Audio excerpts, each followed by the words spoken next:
It's a trap. It actually is a trap. It's a trap.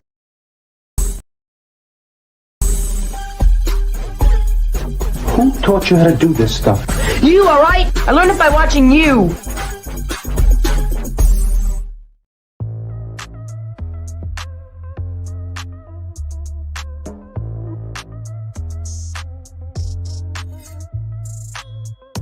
If we look at a subset of smokers who are otherwise unable or unwilling to quit, they're going to continue to smoke that pack of cigarettes. Half of them will die prematurely later in life from that decision. If we could get all of those people to completely switch all of their cigarettes for one of these non-combustible products, that would be good for public health.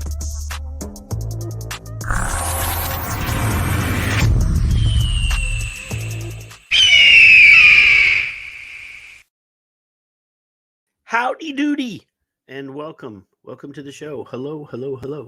Excuse me. I just got done eating, and I got a little something right in here. But how's everybody doing? It's Friday. You see, I'm wearing my 4th of July hat tonight. Do I cut an awesome profile? But anyway, Steve's here, and Michelle Elliott, our wonderful Southern Vapor, is here, and Omicidal is here, and Jeffrey Zamora is here, and Toasty Cheese and Mallory. Hello, people, and welcome to the show. This week we've got some fun stuff to talk about. I was really running to get here because Fig called me. I guess he forgot that I had a show to do, and he had some interesting things to tell me that might be helpful to me later on. But he's out playing with his little drone. Oh, Raj is here too. Yeah, he's flying a little drone. But Kevin, speaking of drones, here's Kevin. He's muted. Ha! He's having boomer issues. It's howdy doody time. Yeah, you need to tilt your phone, your camera down just a hair. Why? Because the bottom of the there, just a little bit, so that we can see your whole face, even though it's all like fuzzy. Why is your picture fuzzy? I don't know. Yeah, probably because Jeffrey says that you look small. Well, I can't help that. Maybe it's not Kevin. Maybe it's the grandson has taken over, because he's a small version of Kevin.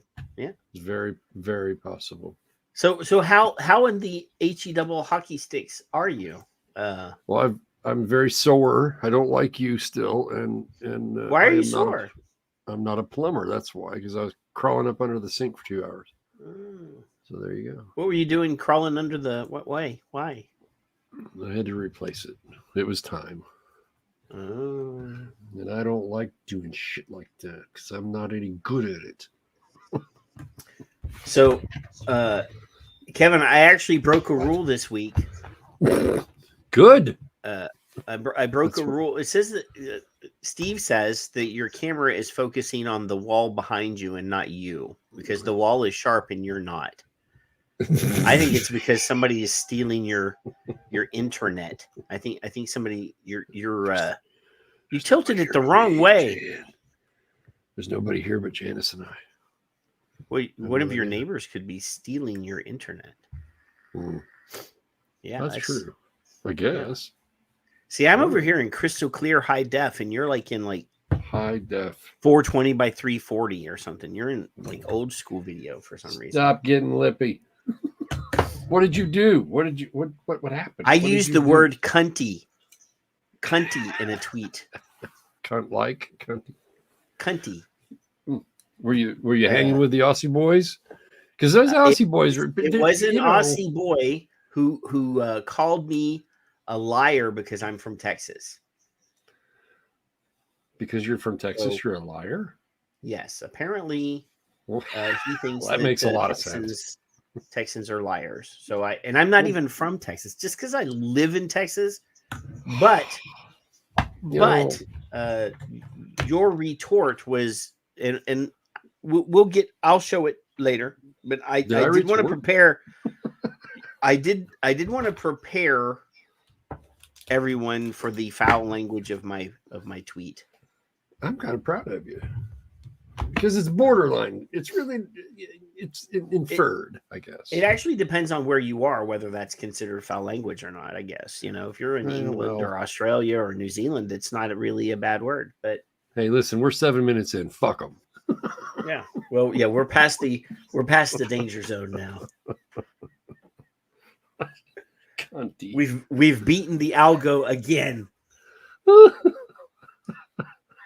It's howdy doody time. It makes my beauty shine.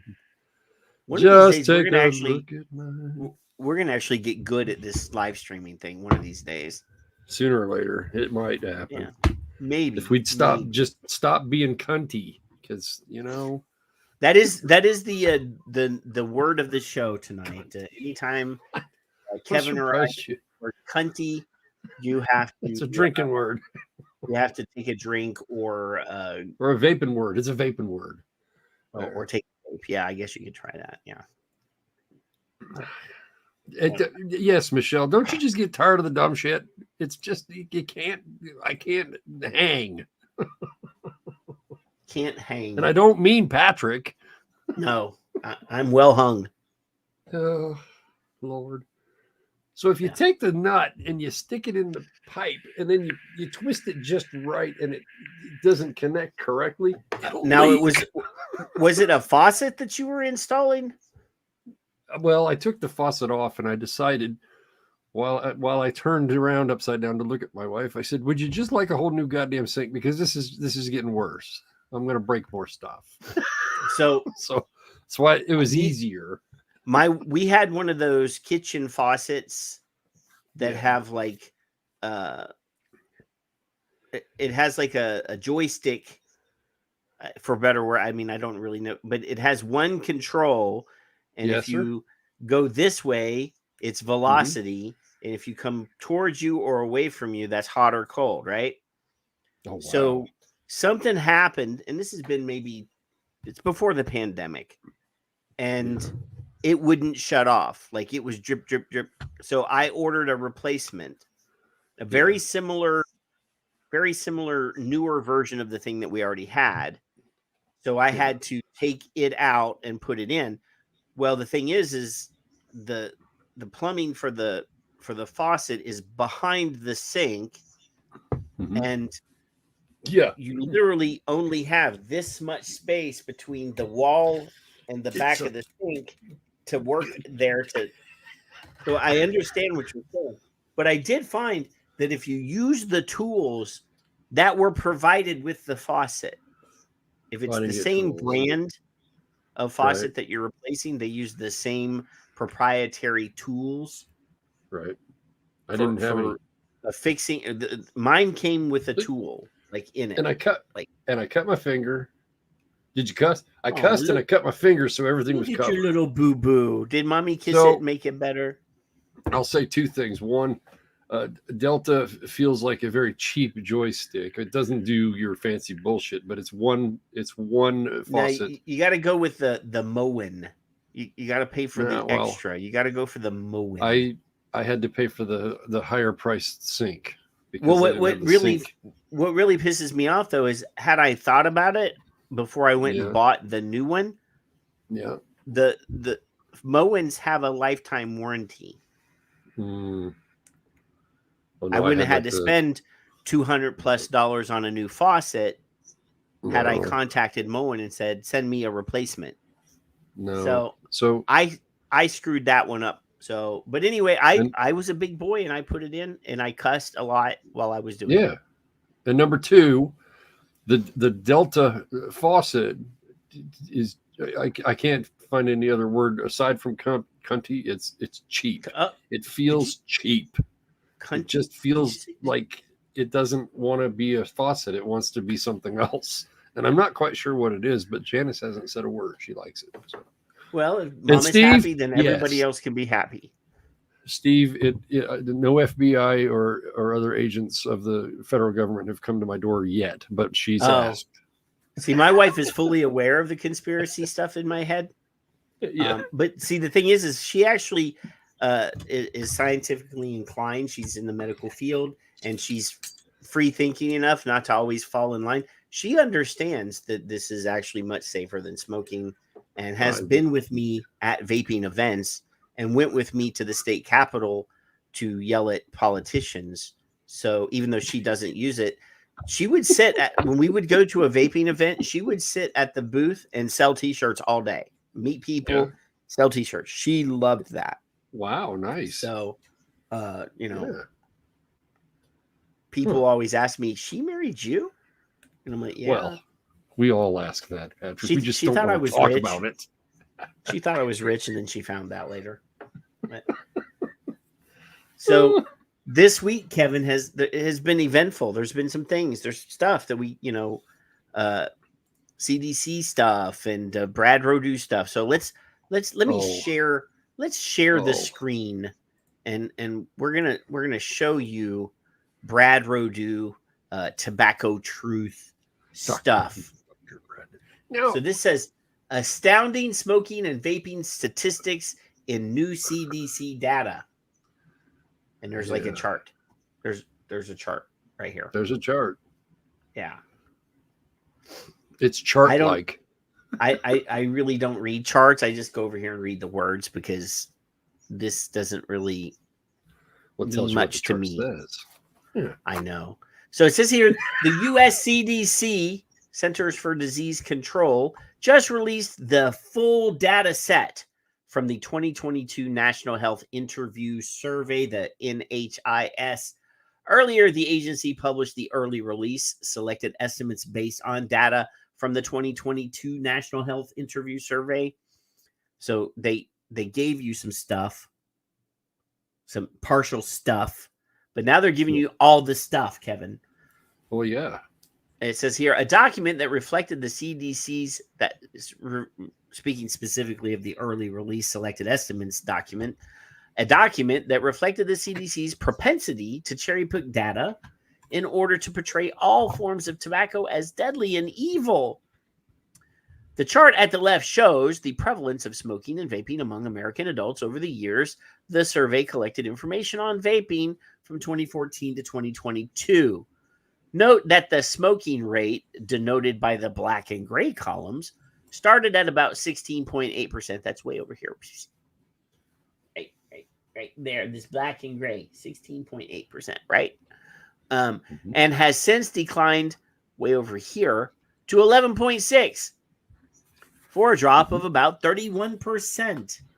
During that time, the vaping rate increased from 3.7% in 2014 to 6% last year.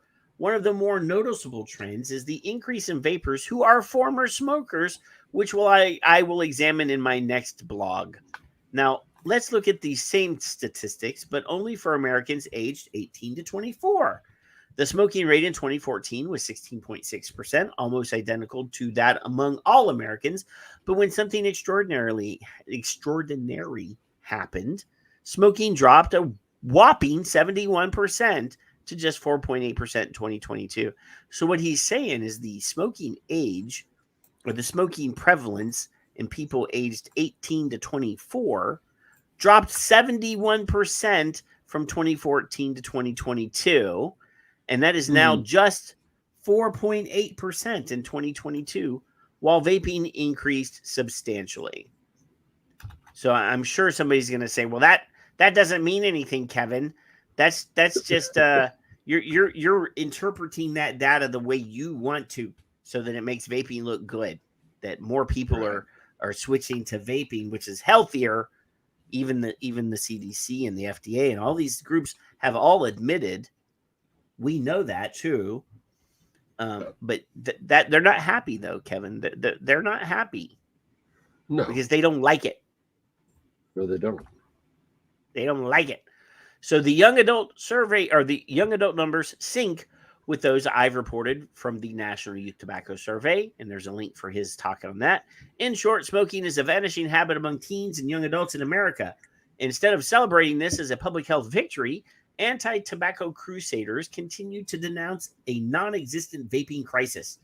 They decry another generation enslaved by nicotine, but ignore the millions of Americans who daily consume caffeine, which is also addictive and benign. Or 10. Benign or 10. While tobacco prohibitionists are ironically threatened by the fading of smoking, I have spent an entire career at major academic medical centers watching inveterate smokers pay a life-shortening price for being unable to quit the Crusaders' way, i.e. going nicotine-free. Thankfully, today's generation of smoke-free youth and young adults will enjoy a future devoid of the ravages of smoking, even as they continue to consume smoke-free tobacco products. So there's the proof, boys and girls. Smoking is down and vaping is up, and people will live longer lives, and it still actually doesn't matter to the prohibitionists because they want to control your behavior. There you go. That's correct. They do not want you to be free thinking or independent in any way, shape, or form. Now remember, the FDA has made a statement, and I'm looking at it. This is not the one I'm looking for, but close.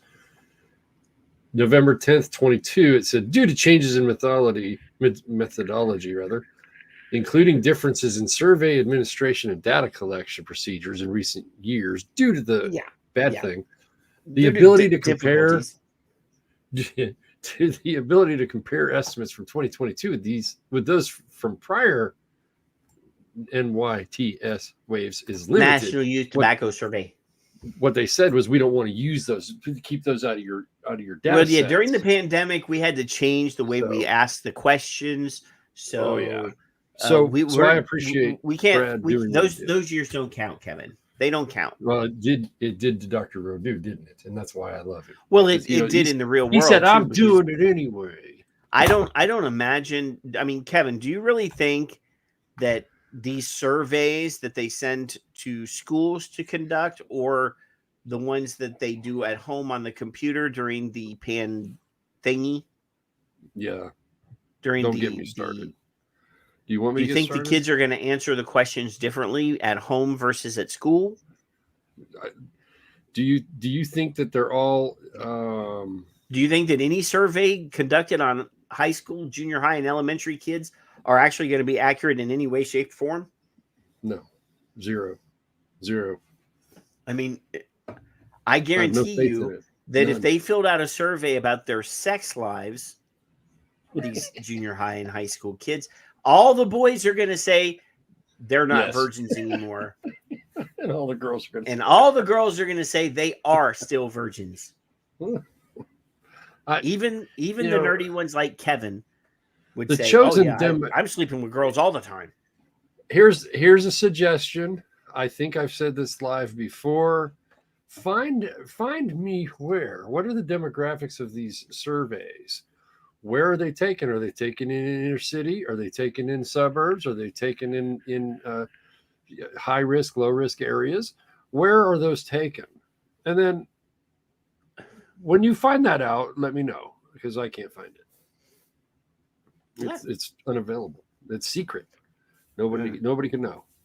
Now, David has alluded to the inner city stuff. So Redford's here. Okay, straighten up, fly right. Stop being so cunty. Stop being cunty. I promise to be less cunty. It's something you need to work on. We all do. Well, it's hard. It's really hard for me to be less of a cunt. But I'll try. I'm trying to be a better plumber. That's what I'm trying to be. Well, so with all this cunty behavior going on, Twittery. It's Twittery on Twitter. Oh yeah. Go ahead. We've always talked. You always say that parenting is an action verb, right, Kevin? It's an action verb. Wait a minute. Quite frequently. That's an exact quote from you. It is. Yeah. What did I call tonight's show? Oh yeah. Okay. I found it. I put everything in a folder. I put everything in a folder, but with tonight's show notes. Like I download all the clips and everything so that I know what the hell's going on. But sometimes I don't know. But here, this is specifically about the inactivity of the action verb. The parenting. Warned to take extra precautions when using e-cigarette and vaping products, as there has been a rise in poison control calls involving young children, according to the Centers for Disease Control. Now, Kevin, Good Lord, what? do you leave your nicotine out where the youngster can run around and drink your nicotine? No. And see, No, I no, actually have no children in my house, thank God, because they would be evil little. Well, they wouldn't like you anyway. They would be evil creatures. Well, they are.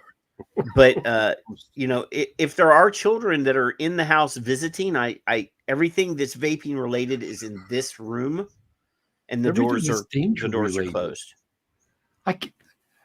Logan can't get to anything. He's supervised. Period. It doesn't matter where it is. You don't cut him loose and just like take a nap and let him run around the house doing whatever he wants to do while you're, because old people take naps.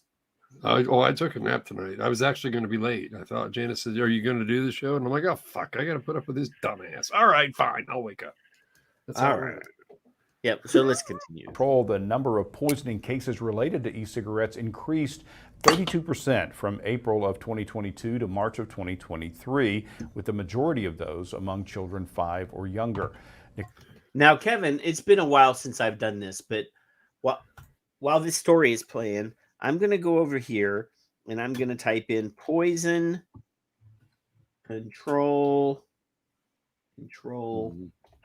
centers calls statistics. Calls.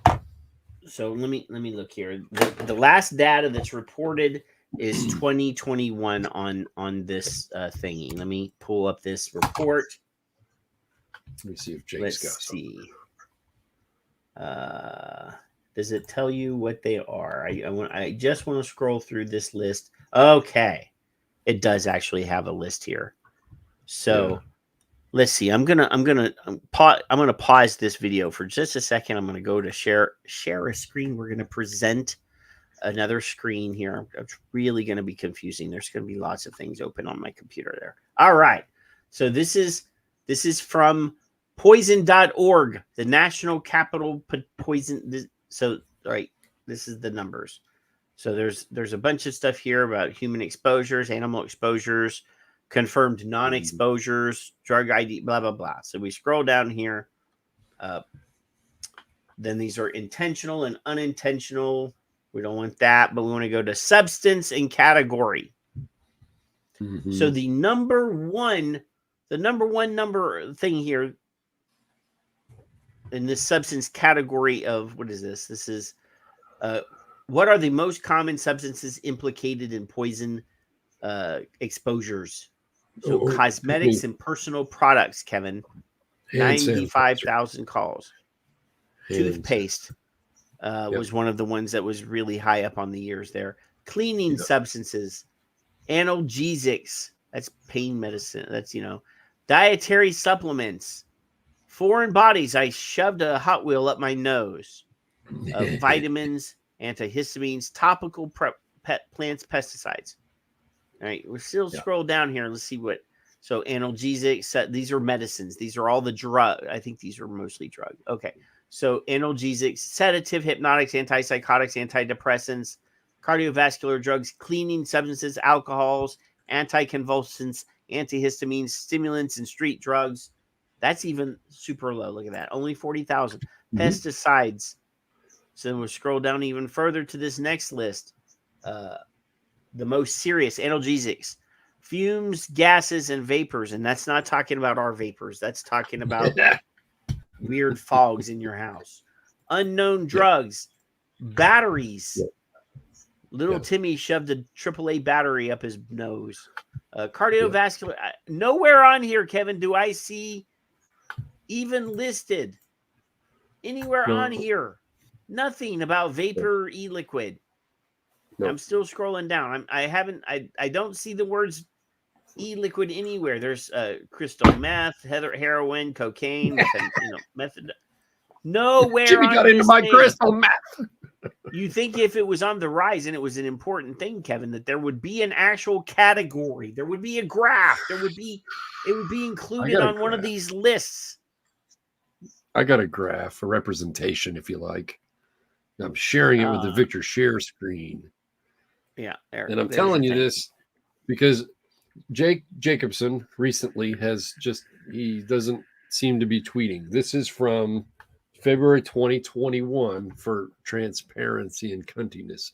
Now, if you look and see, as you all can, and those who can't, I will tell you, he's using e-liquid laundry pods, hand sanitizer. Originally reported and revised. He has a revised section. He stopped doing this. He's not on Twitter, it seems. I miss him. I hope he's okay. On occasion, I check and see how he's doing. And he sometimes responds and sometimes he don't.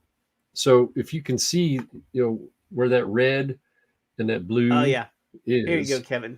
I actually got a new you can chart. barely see it. Oh, good. Even better. I'll stop sharing my screen. The Victor share screen, by the way. So yes. Oh, I can't get the damn mouse down far enough. Would you? I'll boot your ass. There.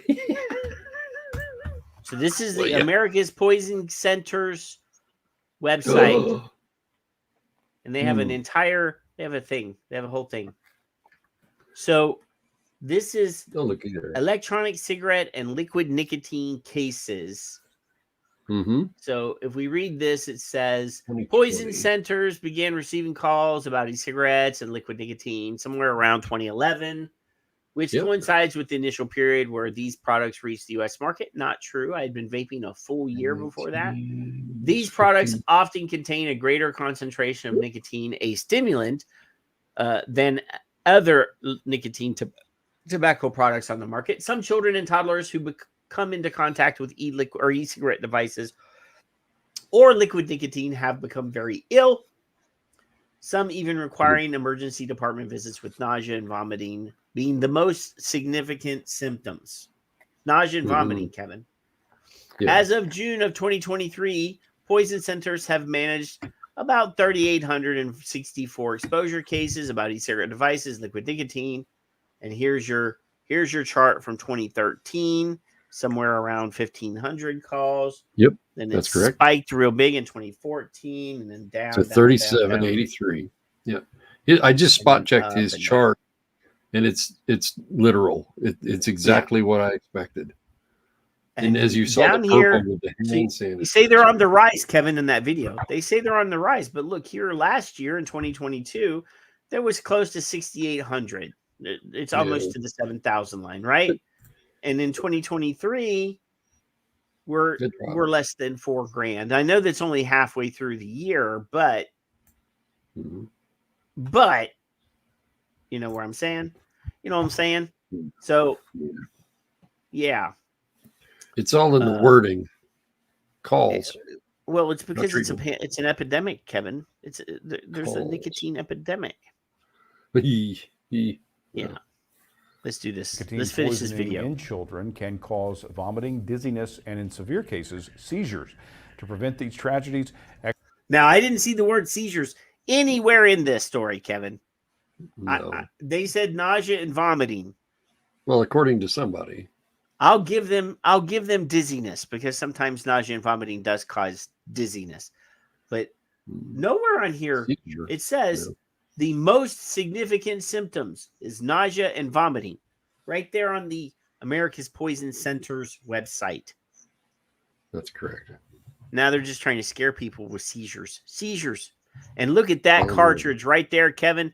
Does that look like a vaping cartridge for e-cigarettes? Or is that a cartridge with the cannabis in it? It looks like a plumbing part to me. Yeah. So speaking of cannabis, I have an interesting video clip that I'm going to show at the very end of tonight that shows that the champagne or Moscato mommies, my girls, that that set of soccer moms, them people are okay with vaping as long as there's no nicotine in it, Kevin. If it's If it's something that'll make them happy, it's okay. But anyway, They're adults. Experts are encouraging parents to safely store these products in an area where children can't access them. Well, I think they treat it maybe like their prescription medicine. You know, they put it up where they put their prescriptions, the products and supplies that they use for the vape pens and any other equipment they have, and just be a parent and put it up, I think is one. What? Just be a parent and put it up, Kevin. Oh my God, this dumpy looking man is correct.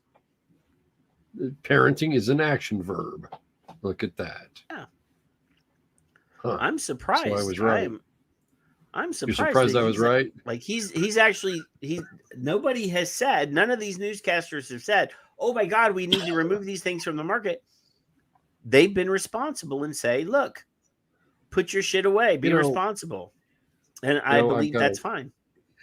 I have a 25 now. He's just turned 25 and a 28-year-old. And they didn't attain those ages by me being stupid. Now, they were stupid and they've still lived. You got to put that into perspective. Well, those are learning lessons, Kevin. They on their own have never done anything except break a window, really, as far as being unsupervised. They're out back, they're throwing rocks, they hit a window.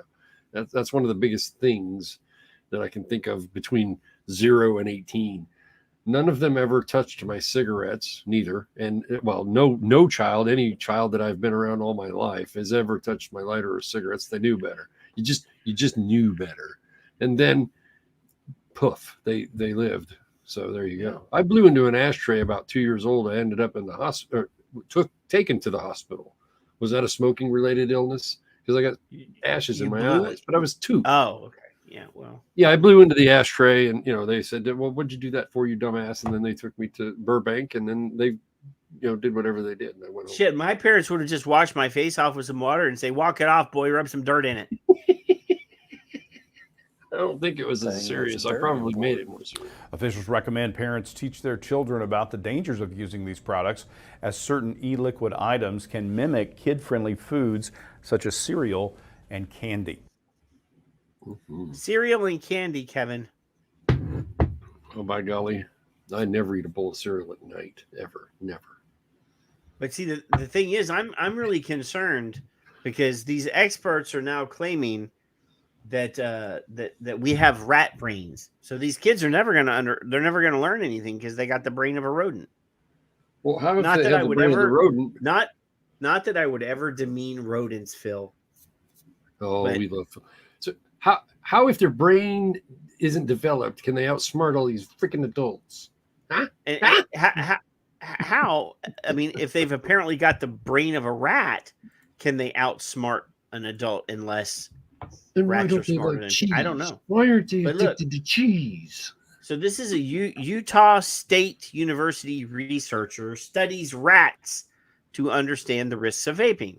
Now, Thank goodness. we've had, I got a little pushback on this when I retweeted this, Kevin, this week. Oh, good. Somebody said, well, rat studies are blah, blah, blah, blah, blah. And I'm like, yo, nicotine. I mean, every bit of information that I've received about rat studies, especially when considering nicotine as an addiction and how it affects the behavior of rodents, the only way that they can get rats to self-administer this really highly addictive thing is to depress them by removing them from their social group, putting them in a box all by themselves because they're social animals where they can't, they can't do all the things they like to do because they're rats. They like to screw and they like to eat. They like to breathe. Take all that stuff away and figure out a way to stress that animal out enough that he will hit the button to get the slight amount of improvement that he would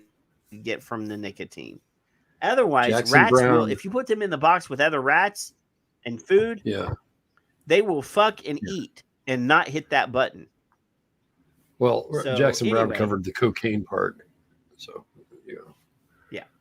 A Utah State University psychology professor, Amy Odom, is researching ways to address adolescent nicotine usage by studying addiction in rats.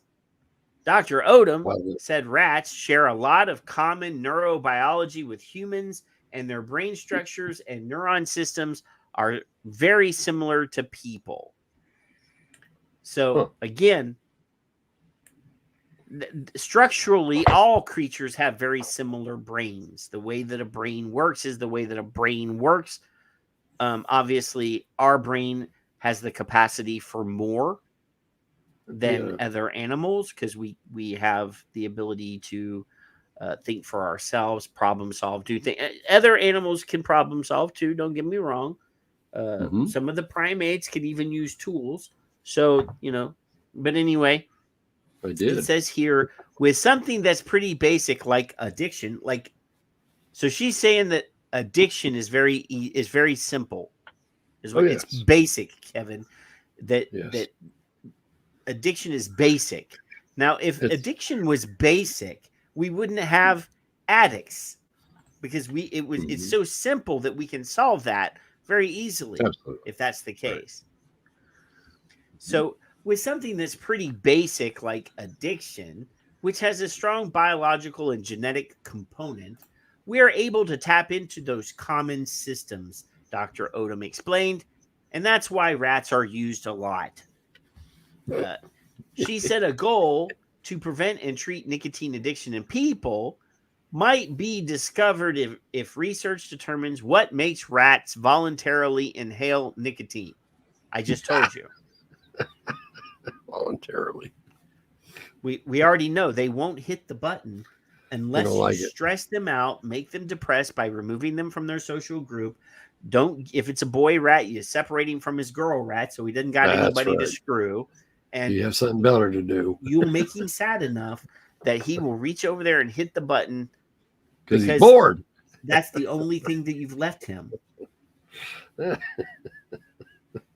Without a Vaseline jar. Shame on you, researchers.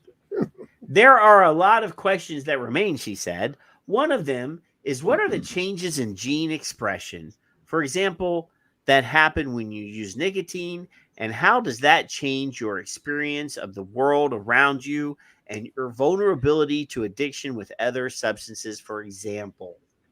So now she's saying, A, that addiction is basic. It's simple. We know everything there is to know about addiction. We've solved that problem because it's so basic, Kevin. But somehow they think that by studying rats, that the psychology, because this would be where you get into psychology and psychiatry and mental health, somehow there's some correlation, there's some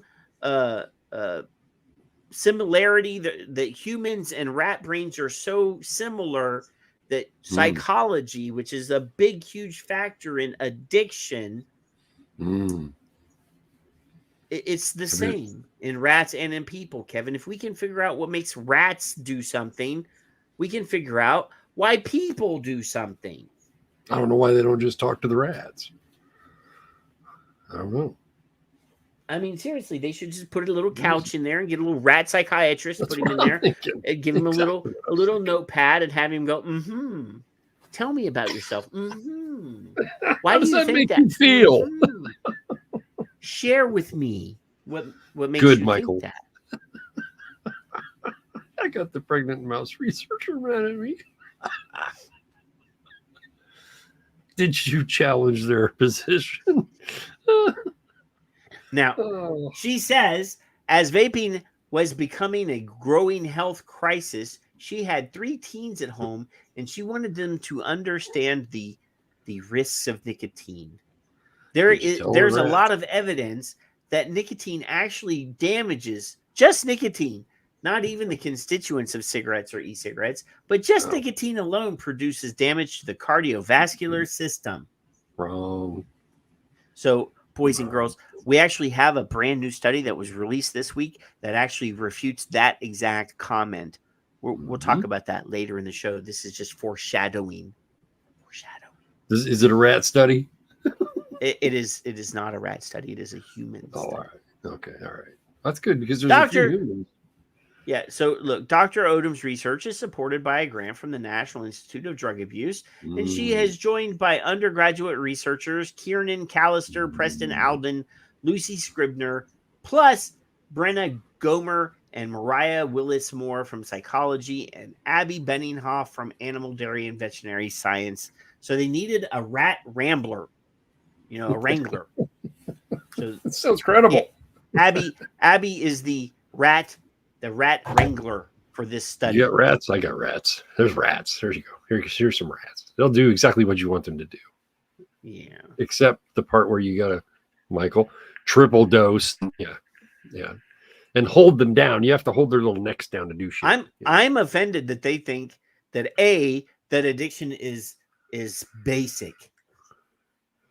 That it is a basic problem. Because when you use words like that, that means that it's something simple that they could solve. Like, oh well, addiction is basic. We've got that.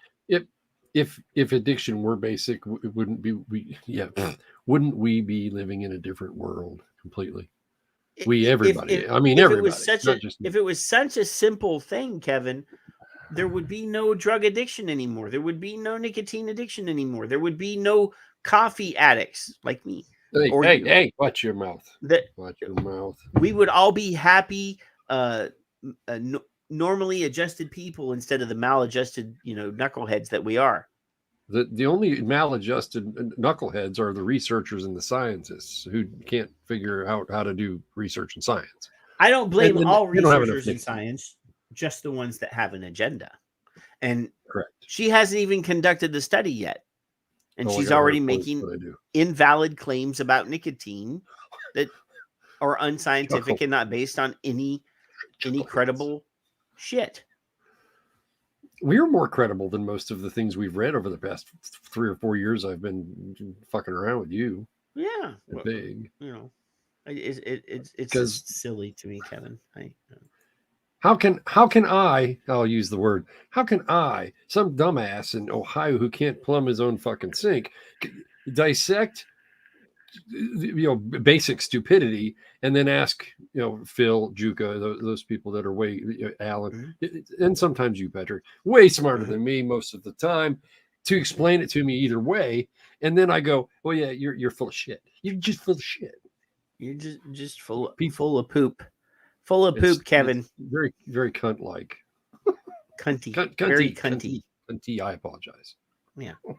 So, I have to ask Kevin, after all these years, I still want somebody to tell me what the medical impacts of vaping are. So I found a video. Let's see what this tells us. Oh, well, this should be good. Yeah. It's taking steps to crack down on rogue firms targeting children with free vape samples. Free vape samples targeting kids, Kevin. She looks like what's her name from the Heart Association? She's got that crazy eye look. What's her name? Nancy. That looks like Nancy. That lady's much paler and she's got more of a Pennywise face. This is not nearly a Pennywise face. Yeah. Comes as recent NHS figures for 2021 showed that 9% of 11 to 15-year-olds use e-cigarette, up from 6% in 2018. We can go live now to Dr. Nick Hopkinson, a respiratory specialist at Imperial College London and chair of Action and Smoking and Health. Thank you for... Why is this doing this to me? Bot. I want to know. Why is it botting? I don't know. Let's just do this. Fuck that. Let's go over here. Give me 1 second. Okay. I'm depressed. Michelle, I'm depressed Michelle, and saddened. Don't be scared. We've got vapes. Don't be scared. I've got nicotine. Don't be scared. Yeah. Don't be scared. Here, let's add this bitch back. Let's do this again. The UK, the British government, taking steps to crack down on rogue firms targeting children with free vape. Figures for 2021 showed that 9% of 11 to 15-year-olds use e-cigarettes, up from 6% in 2018. 9%. Yeah. Let me go back here. Let me make sure I get this right. Use e-cigarettes, up from. I didn't go back far enough. Comes as recent NHS figures for 2021 showed that 9% of 11 to 15-year-olds use e-cigarettes, up from 6% in 2018. There we go. So I have to ask, Kevin, they're going What? 9% from 11 to 15 years old. So Yeah. what if it all of those kids that are in that age group are 15? And none of them are 11, but they chose that number specifically to throw in that 11-year-old into the kitty to make people even more horrified, because everybody knows that teenagers, 15-year-older age people are going to be more rebellious and try things. For sure. Absolutely. What it is, Patrick, is just like, well, it's tobacco control math. It's a hashtag I like, because you can't get the result you want unless you add in this, and then correlation, and then you go, well, we'll word it properly, and we add this in, and now here we go. Now this will scare people, so that's what we're going to go with. See, and that's what I'm saying is that that's why they add the 22, Yes. 23, 24, and 25-year-olds into that young adult category, so That's that correct. they can boost their numbers. Definitions change. People because 21 and older are legally adults and can make their own decisions for themselves.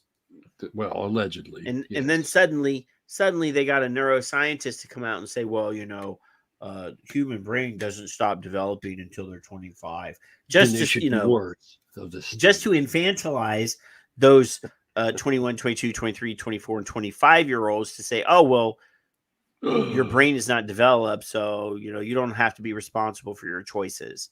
So no. I'm waiting for a 24-year-old person to commit murder and to bring in a neuroscientist and say, I'm not responsible for killing somebody because I'm only 24 and my brain is not fully developed yet.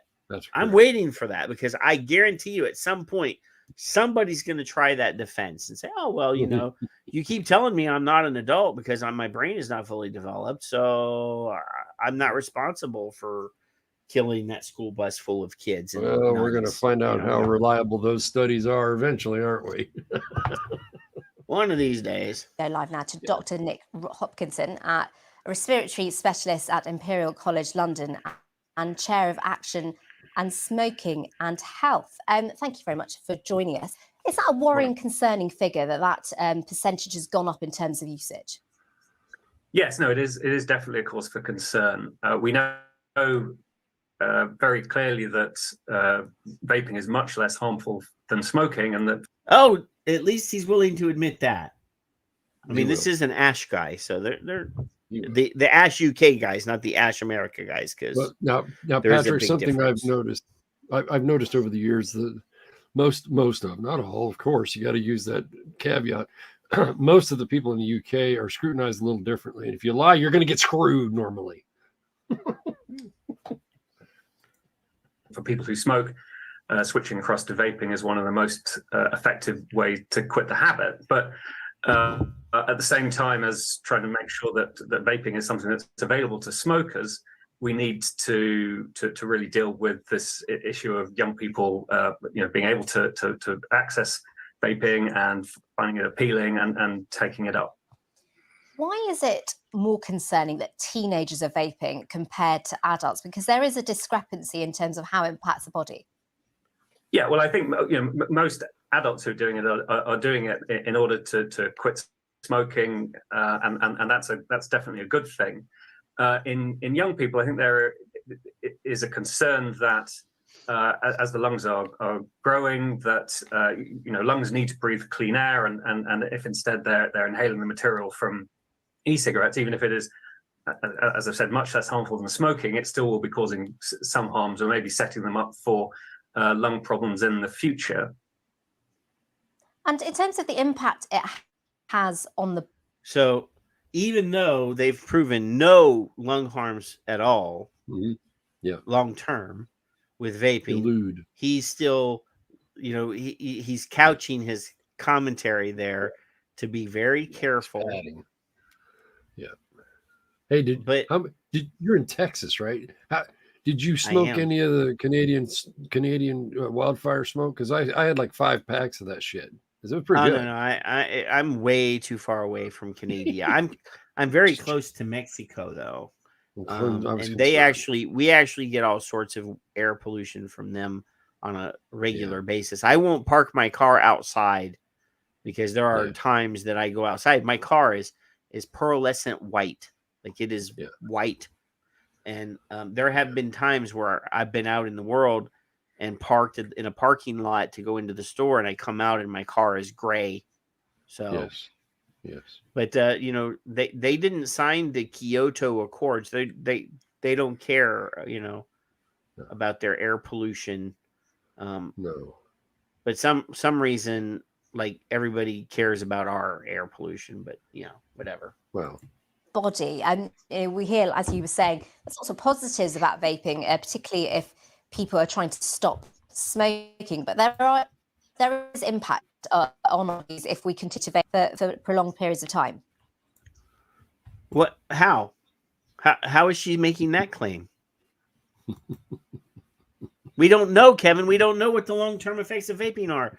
But according to this newscaster who is not a scientist, let me scroll back here about 10 seconds.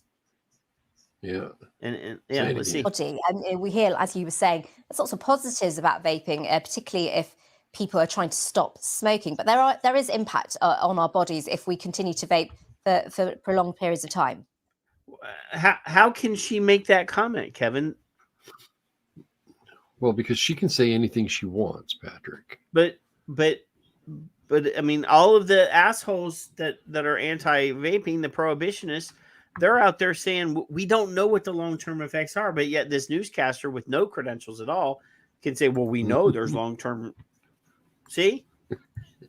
Yeah, I think there's 2 things. So for children, there's evidence that the vapor can cause some inflammatory changes in the lung, and that may interfere with the way that the lungs grow, so they don't reach their full potential. And it may also set up problems in the lung that make people more vulnerable to getting lung diseases in later life. And obviously, if somebody starts smoking when they're young and then carries on for a long time, over 10, 20, 30 years. So he's stating things as fact that have not been entered into the record, Kevin. Mm-hmm. Well, 20 or 30 years for smoking. That they know. But you went from vaping down to smoking, and it's a nice little segue into may, could, might, right. All in the wording, all in the math. Impact. And the same as the advice that we would give to any adult who is smoking who uses vaping to quit smoking. They should try to switch across completely, and they try in due course to stop vaping as well if they can, but obviously not at the expense of going back to smoking. And so, Dr. Hopkinson, what do you think of this new rule then to close that loophole to give out free vapes to younger people?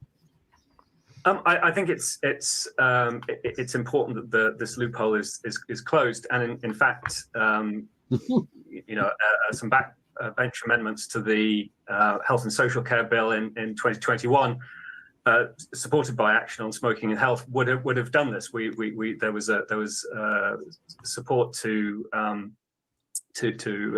stop this loophole that the free samples could be given to children, and also. What is I? Patrick, when I sit here and I stumble and stutter and babble like that, nobody cares. But when I'm watching a professional, it kind of makes me hurt a little. But I'm just. Where is this loophole? What is there's been several stories that we've covered this, and I think Phil or somebody did respond and tell me that it does exist. And Richard, I think Richard even added it exists, but nobody's doing it. Nobody's giving out free shit, except for the country is giving out free shit to smokers. They did talk about it. But that just means so they can talk about it, but they're not doing it. Is the government giving free vapes to smoking kids? I don't know. Because that's the only thing I've heard is that the government of the UK was spending so much money on starter kits to give to smokers to get them to quit smoking. See, and that's the wording I wanted to hear. Giving it to smokers. I don't care how old they are. I know this is a constant, never-ending battle between everybody. You know what? Fuck that. If I was 15 and somebody said, you should try this, I would try that because I trust them allegedly. Right? Who gives a fuck about the age? What age is a smoker considered a smoker? Period. So there is no argument to me. Any age, but it's not legal for them to quit smoking. Harm reduction starts at 21. Until they're 21. People who smoke, right? Other measures that could have been introduced then to make e-cigarettes less appealing to children were there and available as amendments to that bill, but unfortunately the government voted them down. So it's great that 2 years on they're now prepared to take some steps. But what is being proposed, even though it is positive, it's really inadequate to meeting the challenge. One of the most important things is that e-cigarettes, is disposable e-cigarettes in particular, which children are using a lot, are really cheap. So my thing about this, I know most of the people that watch this show do not use disposable stuff. Most of them don't even use pod stuff. Most of these people that are in our show are long-term vapors that are, using rebuildable atomizers and drop-in coil tanks and things like that. Yeah. And there has been a long-term hatred in our community. I use that word community very loosely. That is anti-disposable vapes. Now, I will say, I actually, I did it on the show. I got some Enjoy products at the convenience store, and I used them, and I actually liked the menthol cigarette one that was pretty okay. And there are other people. Oh, you got one? Yeah. There are other people. It was given to me. Well, here's mine. I bought mine. It was harsh to me. Harsh. My opinion was that it was. I didn't like the non-menthol flavor at all, but I did like the menthol tobacco one. If that is a valid product that helps somebody quit smoking, whether it's the Enjoy or whether it's the whatever bar or whatever product is out there that's a disposable product that lights up like a fucking disco ball, because there are some of them that do. I don't care. Okay, I so literally don't care. So stop right there. So you're saying if someone smokes and they use that to stop smoking, then you're good with it? Is that your answer? Yes? Absolutely. Now, does it matter what age they are? I don't give a shit. There you go. I think it's perfectly fine, but I'm not a parent, Kevin. I'm not a parent. Saying to your face that it helps people stop smoking, but except for those people who are under 18, they're not allowed to have them. Then fuck you. Literally, that defeats their whole argument. Yes. You know what I'm saying? So thank you for letting me indulging me for that. But if you say this helps people that are humans, regardless of age, then it can't be that bad, right? It can't be all evil. Patrick, it helps. You've got this heart condition. We're going to give you medicine because you're old. Well, no, you're 14. You're not allowed to have this medicine. You're just going to have to die.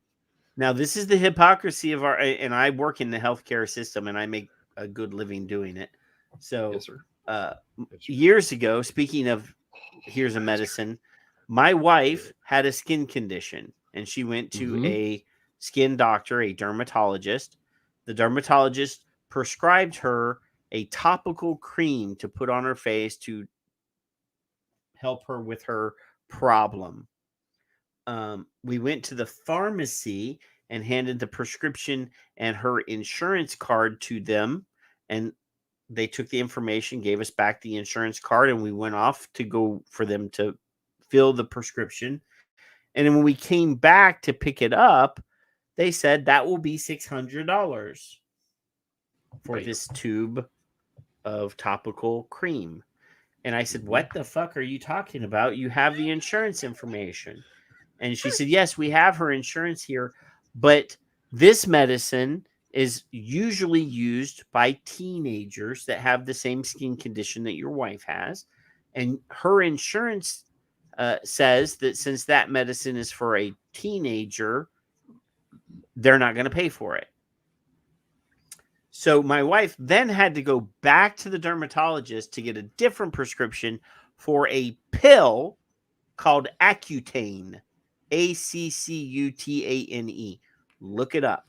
Accutane is one of the not rare, but one of the pharmaceutical products produced by a pharmaceutical company that comes with a big, huge black box warning. Because they care.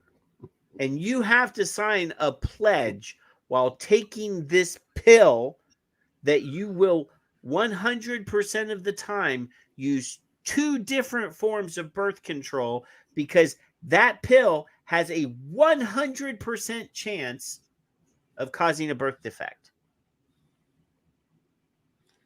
That sounds like so much fun. They chose not to give her a topical cream that she could just rub on her face to fix her problem. They forced her to go buy a pharmaceutical pill, and they would cover it. That 100% of the time would cause a baby with birth defects. That sounds and then safe there with was the warning. Then there was a significant, like 20-page health warning that went with it, listing all of the potential side effects of this pill, and not a single one of them was mild. Every one of them was like, this is going to cause a hardening of your neurological blah, blah, blah. It could lead to stroke, could cause severe muscle death, like all sorts of evil, horrible shit. Yeah. But because of her age, you couldn't have it, Kevin. She couldn't have it because she was too old. That's like saying these kids that are smoking are too young. Yeah, it's to be offered a hand. To be offered a hand.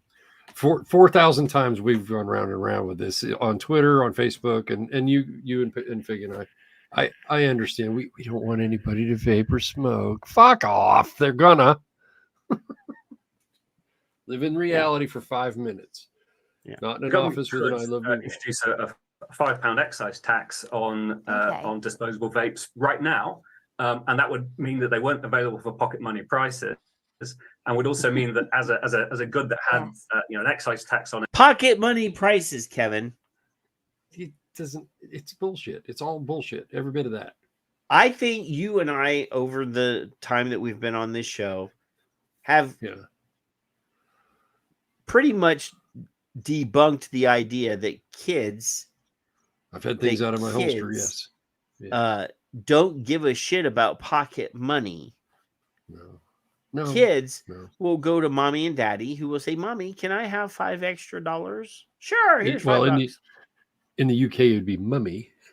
Mummy. Mummy. Papa. I must have some. Please, sir, can I have some more? I don't know how they can outsmart the parents so well. I don't understand. It would introduce a number of other ways that they could crack down on illegal sales. So, the government knows what to do. It just needs to get on with it. And this is a good. The government knows what to do. They just need to get on with it. I think we've been telling the government here in the States that for quite some time. Hey, you have laws already, loaded in your shotgun. All you got to do is pull the trigger, and you could fix this problem. You don't need new laws. It's like contractual stupidity. You're required to do something, but you really, really shouldn't, or don't, or won't, or can't, or doesn't. Well, if we actually do our job, then we won't have a boogeyman to fight later on. So if That's if correct. they'd have started doing their job in 2016 when this 2014 shit started, well, but I'm Double gonna say plus good. I'll use August 8th. I'll use 8/8/16. If they National had Tobacco Day. started, if they had started Yes. enforcing all of the rules that they had Yes. on 8/8/16, Yes. none of this shit would have happened. The new disposable products that are flooding the market wouldn't be on the market because you would have seized their shit at the border because those are illegal products. Yeah. Those wouldn't be on the market. That would be out. If you'd go after the fucking bad actors instead of using your enforcement discretion, that would never I mean, those two things alone, Kevin, would knock out 99% of the teenage use. I'm gonna define enforcement discretion. You're driving by a cop and you're doing something wrong, and the cop lets you go or pulls you over and then lets you go. He has enforcement discretion. You didn't get a ticket. So here's your written warning, Kevin. How many We're gonna more tell written you- warnings? See, this is the thing. When they go to a shop and they give them a written warning, and they do, chance part after of that chance is you have to reply with a letter saying what you're going to do to make corrective actions. Instead of giving out written warnings and you just go in there and fucking padlock the door, find them. That would have solved the problem. My brother married at 16 with a child. Married 16, child, 1983. Well, lived next. He was responsible. He's doing adult stuff. He's got a job. He said, "I'm going to go buy a 6-pack." He got popped. Now, not only did he get popped, and he did not go to jail physically to jail. They arrested him and let him go. He got a $500 fine. The store got like a $1,500 fine. Now, that'll deter you a little, maybe. A little. If it's a mom and pop store, for sure. And it was. And he felt bad. And yeah, there was some arrangements made. But you just make them pay the first time, not the second time, the third time. I think you fucking rub their nose in it, Kevin. It's like a fucking dog. If you don't punish the dog at the time of the infraction and you punish the dog later, they don't know what they fucking did. You punish me right away all the time. I'm used to it. I do. It's worth it. I mean, I think it's making us have a better show. if the dog shit the floor and 4 hours later you come home, he's already forgotten that that's his poop. Like it. He thought it was yours. So when this is what you got to do, you got to fucking clap them when they did the fucking thing, not down the road, not later. Parenting, right then. Parenting is an action verb. Parenting. Same thing with the kids. I'm talking about vape shops. I'm talking about the assholes that are selling the kids. But yeah, that also works with punishing your children. Don't postpone it.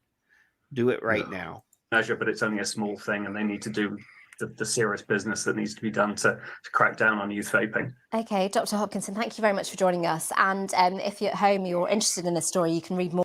So Dr. Hopkins said the same thing. Do your fucking jobs. Pertinier. What did it, but we would have to pull all these cops off violent crime to police this. Hire more fucking cops. I love cops. Wow. I have no problem with cops. Well, some of my best friends are cops. Nick, the mod father, he's an ex-cop. Nick father. Oh, I love cops. I think we should have more cops. Give them AK-47s too, so that they can compete with the drug dealers. I never met a bad cop. I have. I'm sure there are. I mean, I personally. I'm not gonna lie, Kevin. I have met some bad cops, but I've met some bad non-cops too. I mean, I'm assuming the percentage of bad cops and good cops is probably the same as good people and bad people. There you go. It is. I bet it is. Yeah, I'm pretty sure that they're competing for the same demographic. Michelle, I use the word pampered. They're pampered until they're 25, 28. I don't even know. I mean, at your age, you probably are wearing some Pampers. It should be. It probably should be. I mean, they call them depends, but yeah, it's the same thing. Well, yeah, it depends. Do you have more bean footage? Not yet. I do have a story. I do have more footage, but just not right this minute. I'm trying to break it up. We're gonna do a print article and then a video and then a print article and then that way we break it up a little bit. But we've talked about adults victimizing children. I mean, we've focused a lot on educators, but there are, speaking of good people and bad people in the general public, here this is one. Sandy store employee charged with sexually abusing teen seeking a vape pen. Sandy? Where the hell is that? Wherever Sandy is, ksl.com. I'm sure if I scroll down, it'll probably say. But anyway, a Sandy man, like Candyman, a Sandy man can. Mm-hmm. A Sandy man has been charged with sexually assaulting a 15-year-old girl after agreeing to sell her a vape pen from his store. Steve says it's in Utah. Prem Kumar Gundu, age 30, was charged Monday in 3rd District Court with object rape, a first-degree felony, forcible sexual abuse, a second-degree felony, and the unlawful sale of vapes, an infraction. Wait. The sale of the vape is actually against the law, Patrick, because I'm unclear. Yeah, yes, but it's only an infraction. Like the first one, whatever object rape is, did he rape her with an object? Anyway, that's a first-degree felony. Then forcible sexual abuse is a second-degree felony. And the unlawful sale of vapes, that's just an infraction. Mm-hmm. Okay. Yeah.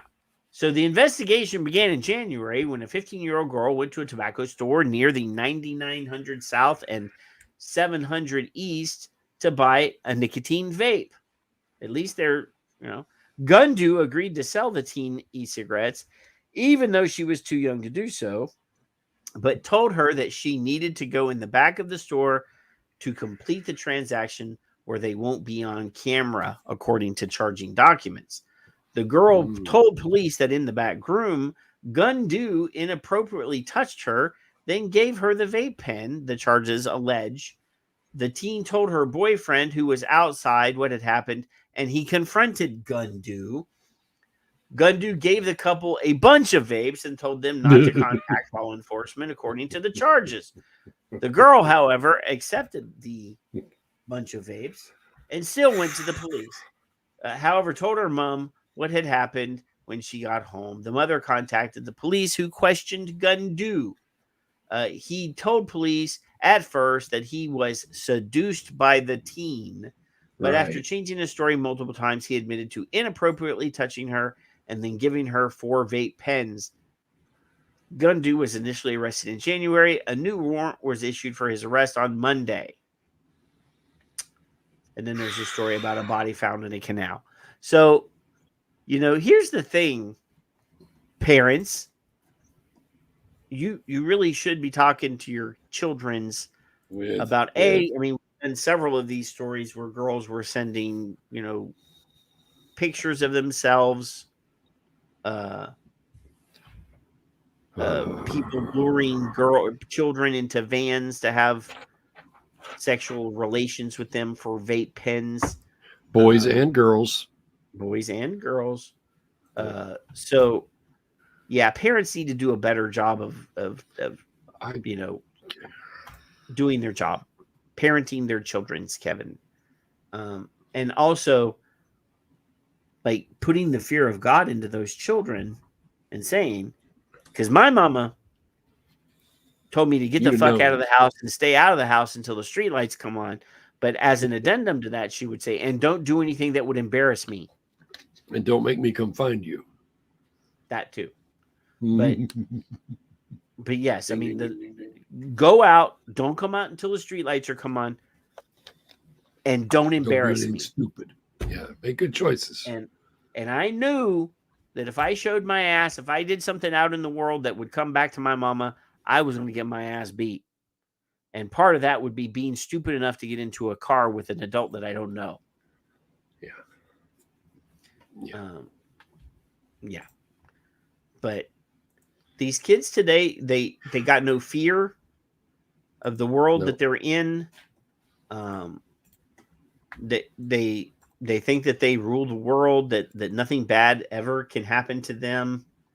And that couldn't be further from the truth. Bad things happen to everyone, and it's your duty as a parent to prepare your children for a very dangerous world.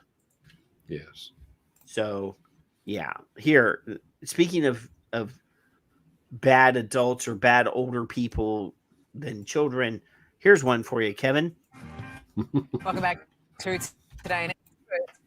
Sounding the alarm on Australia's blanket ban on vaping, warning it could make it worse. Feeling the Based on what we've been told, right? Well, let's bring in vape educator and co-founder of Blurred Minds, Dr. Timo Dietrich on the Gold Coast. Doc, good morning to you. Why do you think a blanket ban is the right approach? Well, I'm probably not the person to, Now, let me. So look at this guy's environment here. He's got a bike parked against the wall, some sort of hipster poster going on over here. Colorful stuff. Rubber tree plant, or this is a fig plant, actually. Fig. This didn't even get dressed up to be on TV. He's the founder of Blurred Minds, which apparently is a nonprofit. You would think he would get more professional looking. He's got one of those stand-up desks. Like he's one of those. I have a stand-up desk right here, by the way. He's one of those, weirdos. It's got a stand-up desk there. I can't take this fella seriously. Would you define him as a hipster? Comment on the ban altogether. I think there's lots of diverse opinions that you need to consult, but I think vaping has become a big issue. Young people have described these vapes as pets, as their best friends. Some even have made a lot of money selling these products. So there's probably Kevin, is your Slide your pet? Is that your best friend? Do you take it to bed with you? That's right. That's me and my Slide. I'm writing a song. Honestly, yeah. It'll be released next week. Oh, speaking of Anakin and Dimitri products and Phil, I was made aware that a new version of the Aries tank will be coming soon. Soon. I did speak to Dimitri this week because Adam Curry, who is a podcaster, he was the original host of Headbangers Ball on MTV back in the day. He is credited as being the father of podcasting as well. He's apparently a nerd and he can code, and he apparently helped write the initial code that is used for podcasting. His wife posted a photograph of him this week, a candid photograph, a very well taken photograph. It was definitely professionally taken. And I looked at the device because he vapes. I looked at the top of the device that he had, and it was the top of a Slide or an Aries that it had the arrow and everything. And so I downloaded the picture on my phone and I sent it to Dimitri, and I said, "Is this an Aries tank that he has?" And he said, "Oh my God, yes. Who is this?" He didn't even know who the guy was. So I had to explain to him who he was. And then he retweeted the photograph. But I was like, yeah. And then he said, "Oh, by the way, there's a new one coming out soon." Going to be some ongoing action, because even if we ban something, the products are still going to be out there. They're still making it onto Australian soil. And there's a network of people that are distributing them. Now, Kevin, in an unrelated tweet this week, I shared a story about the burgeoning black market in Australia. I think it might even be in the show notes we'll talk about later. But yes, who would have guessed that when you ban something that it will create a black market, and very profitable black market for people? How can that be? They said they're going to ban it. Yeah. I mean, who would have thought? Who would have thought that? And I'm like, oh yeah, us. We told you. I specifically said that in the comments to the Australian select committee on nicotine that we did like 3 years ago. I was like, I think I told you, 2 years ago or 3 years ago that all of this would happen, and guess what? It happened. So that's not going to go immediately away. So there's a little bit more that we need to do than just banning things. Yeah, exactly. Has the horse already bolted? I mean, we know that stores are already and still selling vapes under the counter. Is there any way to put a stop to this? Yeah, there certainly is. I mean, one thing is there's a global narrative behind, essentially vaping in terms of it being less harmful than tobacco smoking. There's a lot of different products out there. The majority of those liquids that are being produced come from China. China. They come from China, Kevin. I think that's very racist. It's a socio-political bullshit story.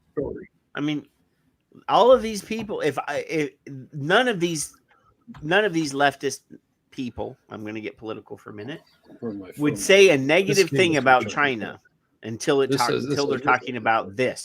Oh, well, all of those things come from China, so we don't know what's in them. They're very hazardous. They're poisonous. They're awful because they're from China.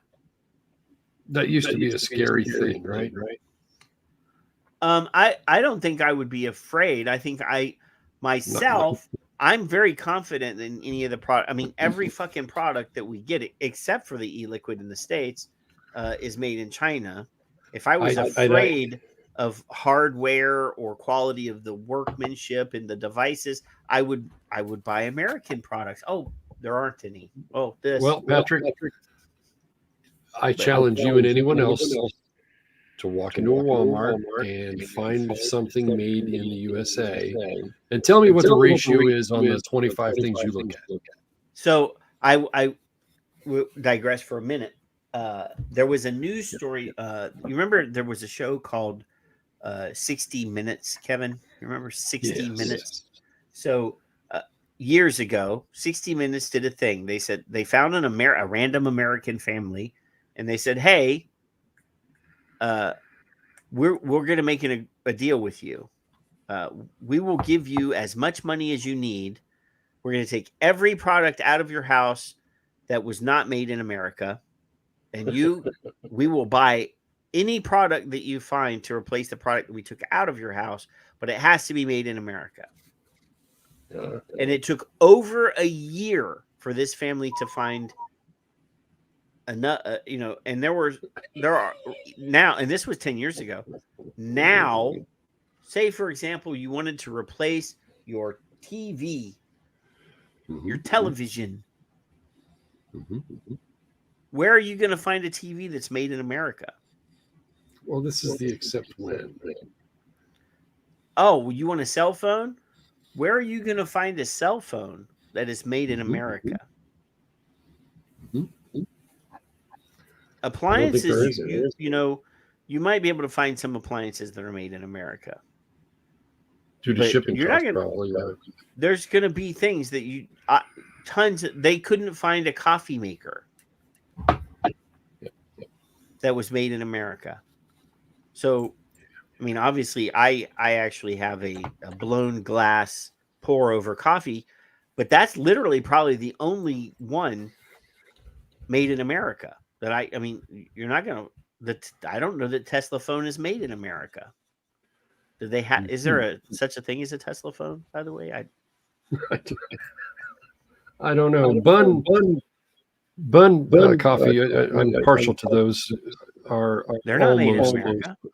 Almost made in America. That's a German company. I don't know if it is or not. It is.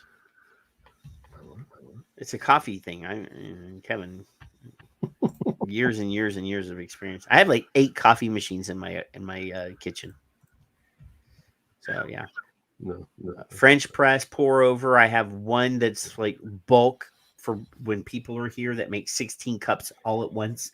I have the Ninja coffee bar that makes as a pot or one, like you can tell it makes hot coffee, cold coffee. I have a Mr. Coffee espresso machine. There are tons of coffee in this house, my friend. all the lab tests that have been done on them demonstrate that there's massive amounts of nicotine in them. To give you an example, a 5,000 vape puff could have up to 3,000 cigarettes in it. So you think about a young person and what that will do to their young developing brain. Now, how did you do that math? He's reading that. I mean, so a 5,000 puff disposable bar thing, whatever they're called, has 3,000 cigarettes in it. So, I mean, how? That's one of the areas where we got to start education. Yeah, and look, there is already a plethora of information out there about that. There are some education campaigns underway.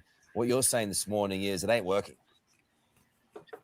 I think they're part of the mix. So if you think about a teenager's life and the newsfeed they scroll through, the shows they watch, generally they would be exposed to more pro-vaping messages, right? So our what? Ow. Pro-vaping messages? I mean, I'm assuming they're talking about like influencers, like vaping. Nobody's listening to us. Obviously not. And definitely no kids are watching our show because never too seen old no. But I don't. I mean, I open my Twitter feed and the only pro vaping messages I see are from the chuckleheads in the chat. But I've never seen any WHO or CDC or people from authoritarian positions with pro vaping messaging. I've seen a lot of advertising. Yeah, Addie and I are both on the same page on this one. What the fuck is this guy on? He's reading a script. Counter that and think about how do we get more critical voices into that newsfeed. So those campaigns and those communication campaigns are part of that. But beyond that, we're really keen to get the message into the schools. So how can we help teachers to have more conversations in a relevant and an engaging fashion? That's really where it needs to be at. So for us, it's about gamification. Okay, all right, Kevin.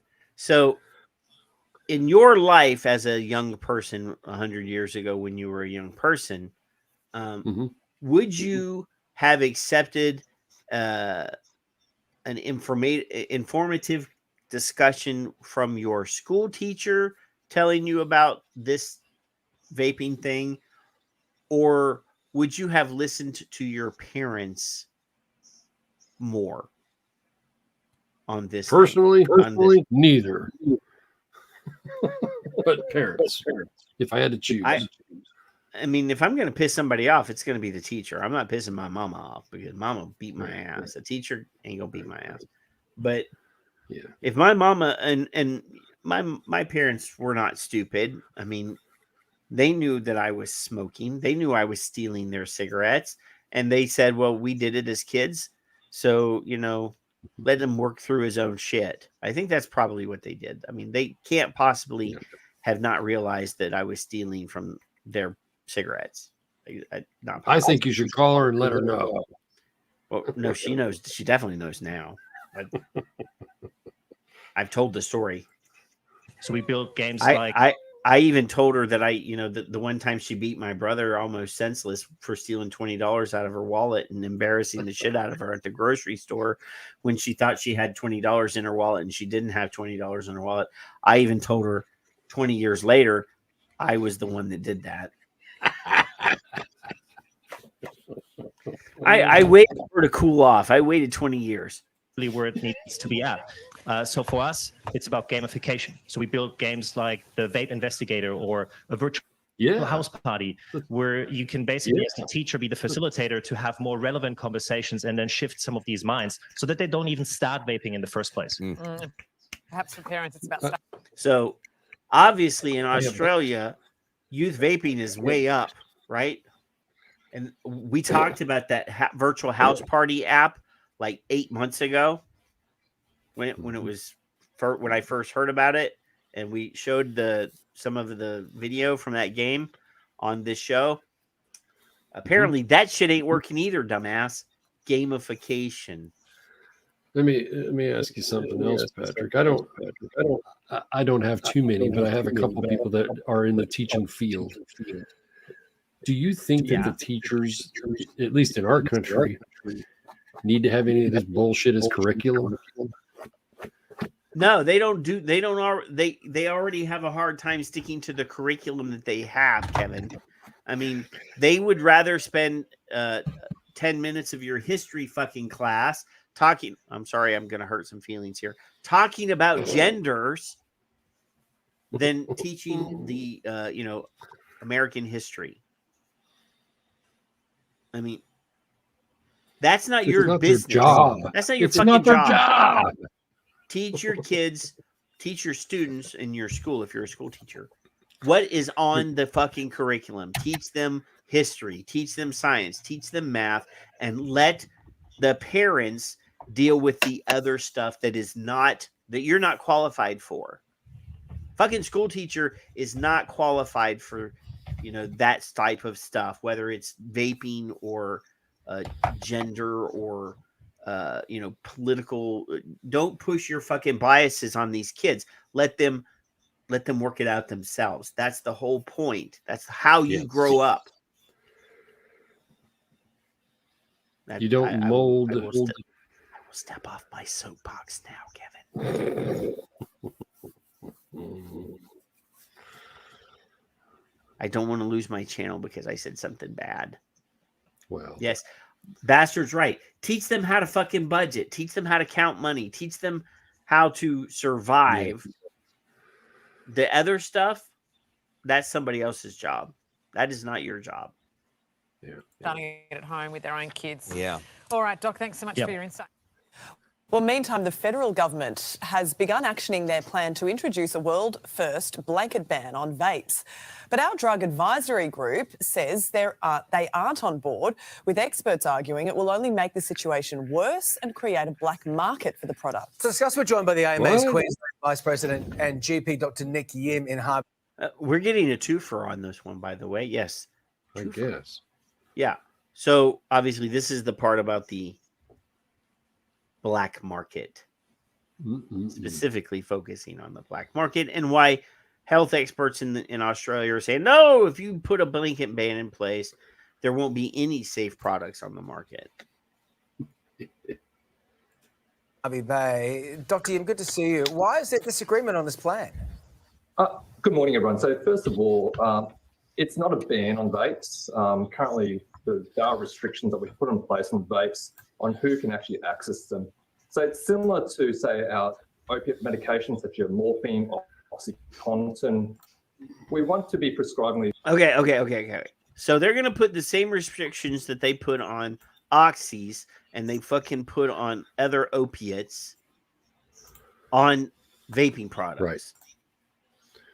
Right. That it is now not just a tobacco product, which is freely available at every fucking dairy and convenience store in Australia and other stores, right? But now on the safer product that they will begrudgingly admit is less harmful than smoking, they're going to put the same restrictions on that safer product that they put on hazardous, deadly opiates and narcotics. Well, because it's a good idea. This is the type of nonsense. Make sure there's there is an Aussie in the chat room, actually. This is the same nonsense that you get from a fucking prison colony. I'm sorry. These people are acting like wardens, though, Kevin. I mean, these are the screws. If you know the terminology of prison movies and stuff, the screws are the guards. They're yeah. But yes, they're acting like you're prisoners and they're in control of all of your freedoms. We know what's best for you. In a regular space. So we can't just buy them willy-nilly over the counter, put them in your point of store or 7-Elevens. So what has this advisory group proposed instead? They're obviously happy with the in place. Yeah, I'm not too sure what the advisory group might need to ask them, but we are seeing a big rise in children, teenagers in vaping, and we do know the addictive nature of vapes because of the nicotine content. So we're hearing younger people vaping, and obviously we while know this that jibber jabber is going on, there was a social media video last week of like a teenager giving their 4-year-old brother or sister a vape, and that's what's playing here. I mean, you can't see because everything's literally blurred out, but that's what this is. And yes, that is fucking disturbing, and that child should be beat until they can't sit down for like 6 months by their parents. And this type of behavior would be very much limited if parents were allowed to do the job that they were when I was a fucking kid. Like, I loved my parents, Kevin, don't get me wrong, but I was afraid of my parents as well. Well, these kids today are not afraid of their parents, Kevin. They're not afraid of the repercussions of their actions because nobody has ever bent them over their knee and spanked their asses until they couldn't sit down. That's the problem. I'm sorry. I'm on the soapbox again. There's a fine line between fear and respect. And you can't necessarily parenting with fear is prison. Respect is earned. So you have to follow that. Kids should definitely feel like they're in prison, Kevin. Yeah. And it's not a good have so much structure in their life that they can't fuck up. Right. So I mean, you got to be. I still found ways to fuck up, and I was in prison. Don't get me wrong. I mean, kids are gonna felt like it. Kids are gonna be kids. Kids are gonna test the boundaries. But if you limit them as much as possible, they have less opportunity to fuck up.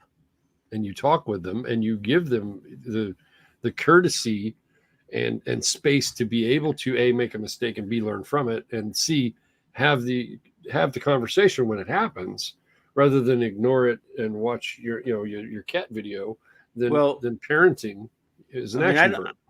I don't know about your parents, but when somebody said to my mom, "Hey, you're Patrick's kid, right?" Or mom, right?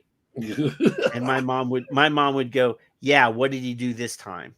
Yeah, that depends. Nowadays, if you go to a parent and say, "Are you little Timmy's mama?" And they would go, "Oh yes, my Timmy is such a perfect angel. He doesn't do anything wrong. He's so great." And then the person would go, "Oh, let me tell you what my little Timmy didn't do that. No. My little Timmy is perfect." Cognitive dissonance. There you go. Yeah. A big rise in children, teenagers in vaping, and we do know the addictive nature of vapes because of the nicotine content. So we're hearing younger people vaping, and obviously we know that these vapes are actually targeted at these children. Cartoon characters, bright colors. So they are. Now, again, I cannot defend the cartoon character thing. I can't. Even if it's Rick and Morty, which is an adult cartoon.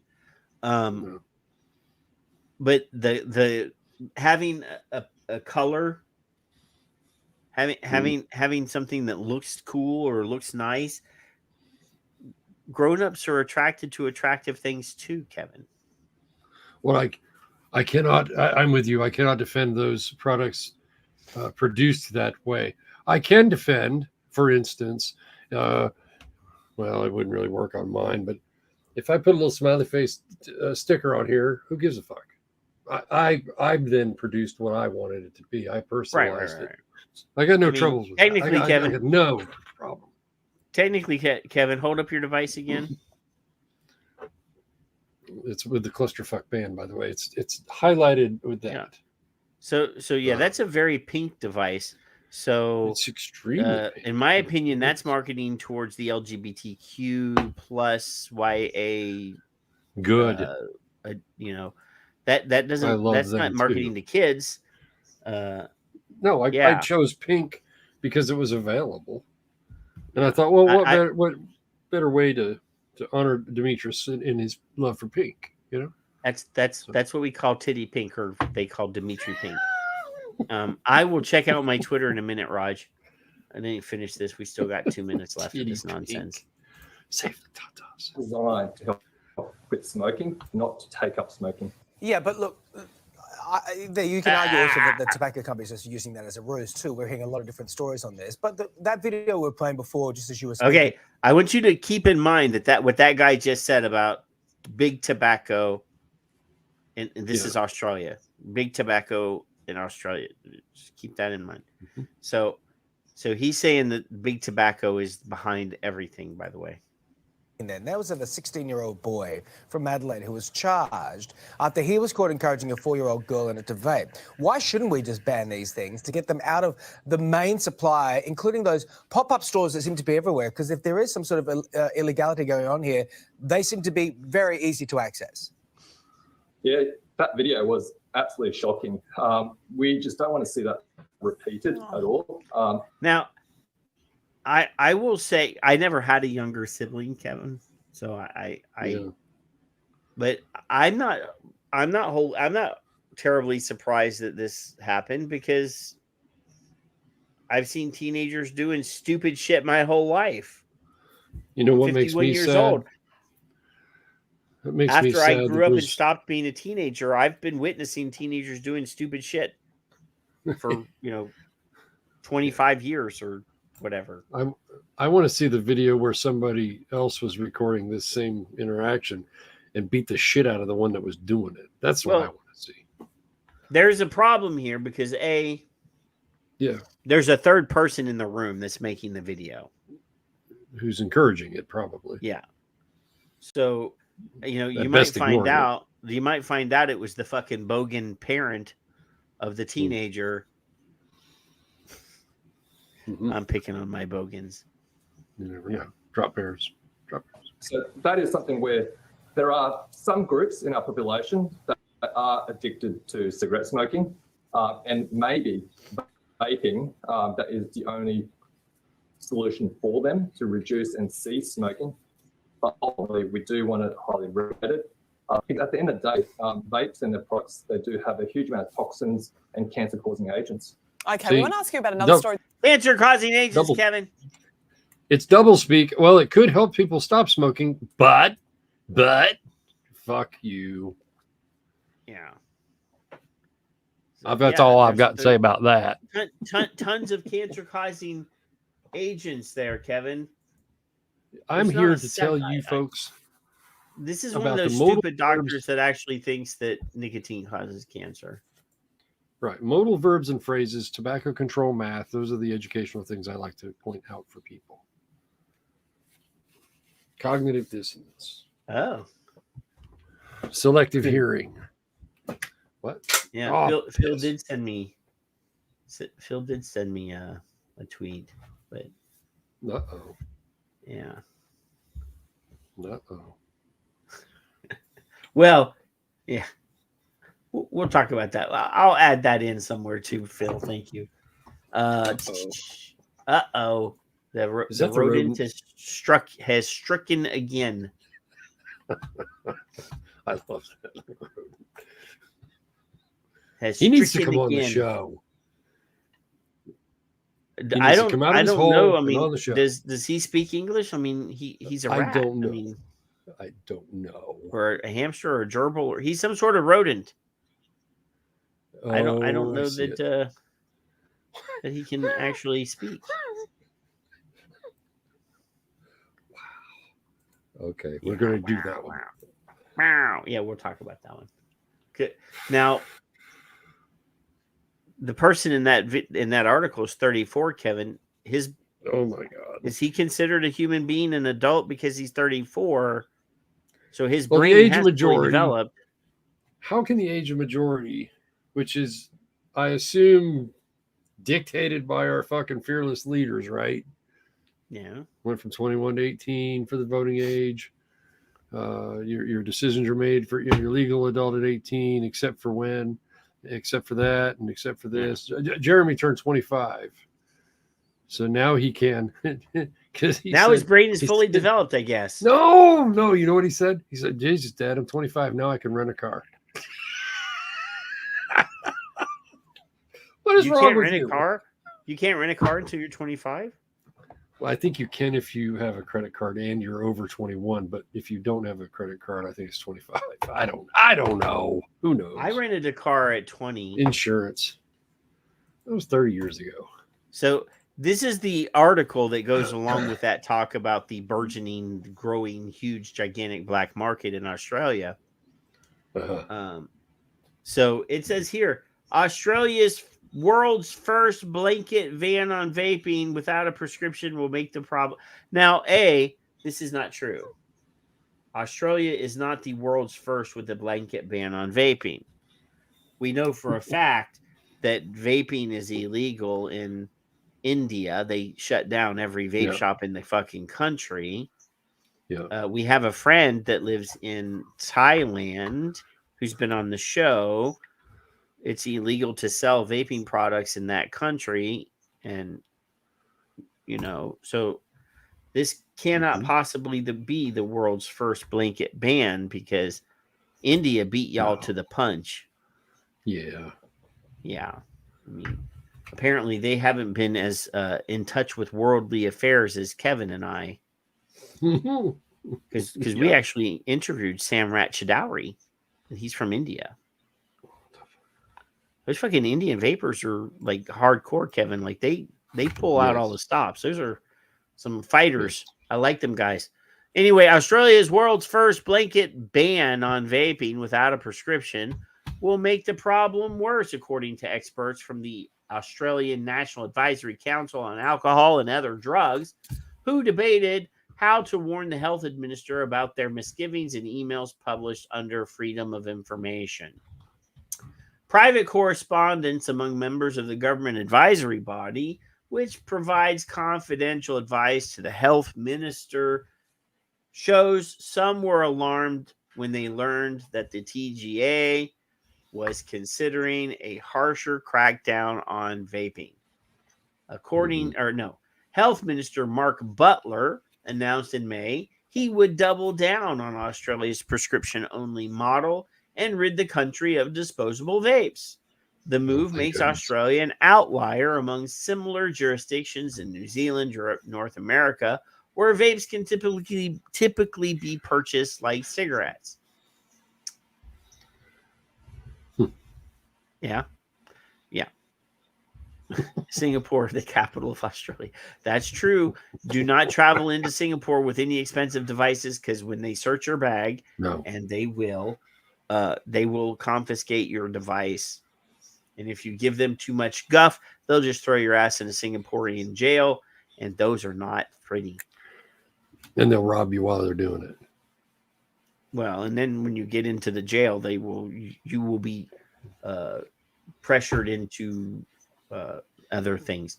Anyway, members of the council also worried that some media outlets were inflaming a moral panic about vaping, particularly among children, and believed that state and federal health ministers were receiving poor advice. They raised the issue with a health department liaison days after Butler asked the TGA to lead a public consultation to crack down on underage vaping and a rampant black market, an approach urged by several prominent health and media groups or medical groups. Rebecca Lang, the chief executive of the Queensland network of alcohol and other drug agencies, first floated the idea of writing to the minister to flag our interest in helping on this one on December 2. I think we need to provide advice to the effect that further restrictions will likely only make the problem worse and will end up criminalizing more people. She wrote to other members of the advisory council. The reality is that at least part of the blame for the relative ease with which young people can acquire sweet-flavored vapes that contain nicotine can be attributed to the prohibitionist choice of the last health minister, Greg Cunt. I heard that. Can you imagine enforcing laws would be helpful, but they don't want to do that? No, let's not do that. Let's just make the situation worse. Let it run free for a while, and then we'll cry that the children are in danger, and then maybe we'll do something even worse. Yes.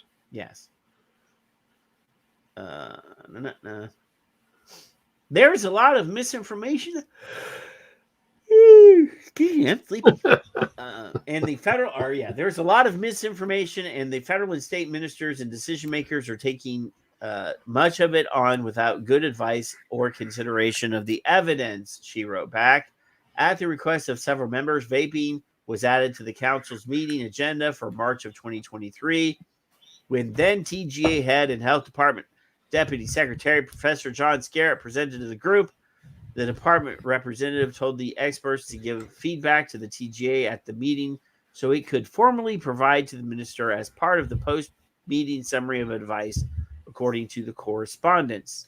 However, the documents do not make clear whether the council made a formal representation to Butler. Members of the council are bound by confidentiality agreements and decline to comment. A spokesman for Butler said the government's stronger vapor controls were developed in consultation with a wide range of health experts and organizations in Australia. Michael Bloomberg.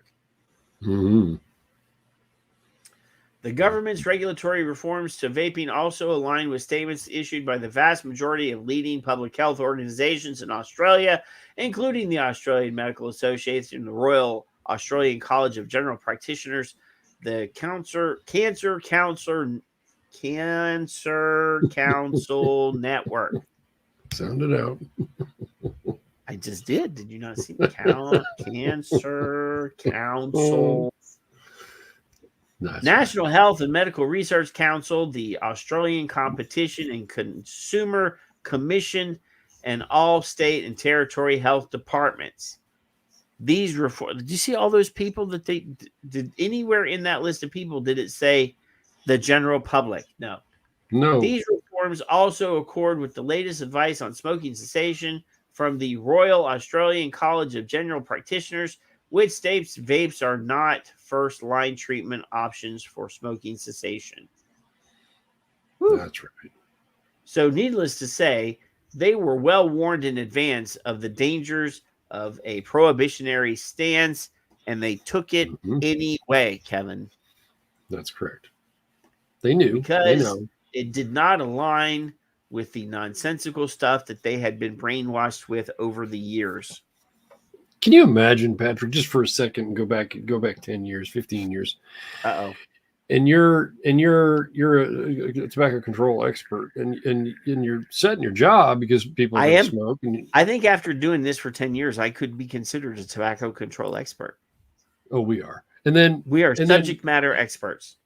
You're never concerned that really that people are actually going to quit most of the time, because in your own head, you already know that you're bullshitting people, but you don't want to go any further because that doesn't do anything for you. Nor does it do anything for the customer, if you will.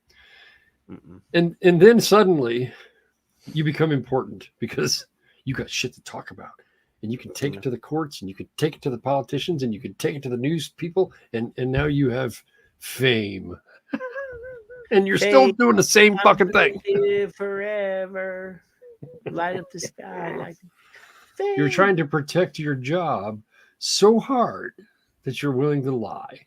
But you've been doing that all along. So is it really any different from what they did before? Yeah.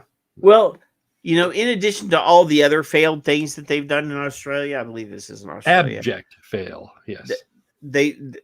There's a new series of videos on YouTube designed specifically to target kids, young people, to not vape. So I have a couple of these. I'm going to share a few of these videos with you real quick, Kevin. None of these are very long. These are all pretty short videos. Let's see. Yeah, here. I want you to pay attention and tell me how effective you think this is going to be in targeting young people. Don't be fooled by a vape's tasty flavour. It's there to mask the nasties inside. Chemicals like arsenic and lead that damage your lungs. Now, not to be ugly, but this guy, his name is Dr. Karl. Dr. Karl looks a little bit like you with gray hair. Now, I could rock that shirt. I probably a show of could. hands. Who actually thinks that this grandpa-looking guy is going to catch the attention of teenagers and get them to do anything. Now, he might be somebody's grandpa and he might be effective with his grandchildren, but as a teen, I can remember when I was a teenager, if I saw this guy telling me what to or what not to do, this guy's not going to get. He's not going to get my loyalty. He's not going to be. Is this the Bill Nye, the science guy of Australia? Is that who this guy is? I don't know. Because I think he's blocked me on Twitter, if I remember correctly. I'm looking at this guy and I'm going, nobody's going to listen. No kid is going to listen to this guy. No. None. Something to think about. Watch out for more vape truths.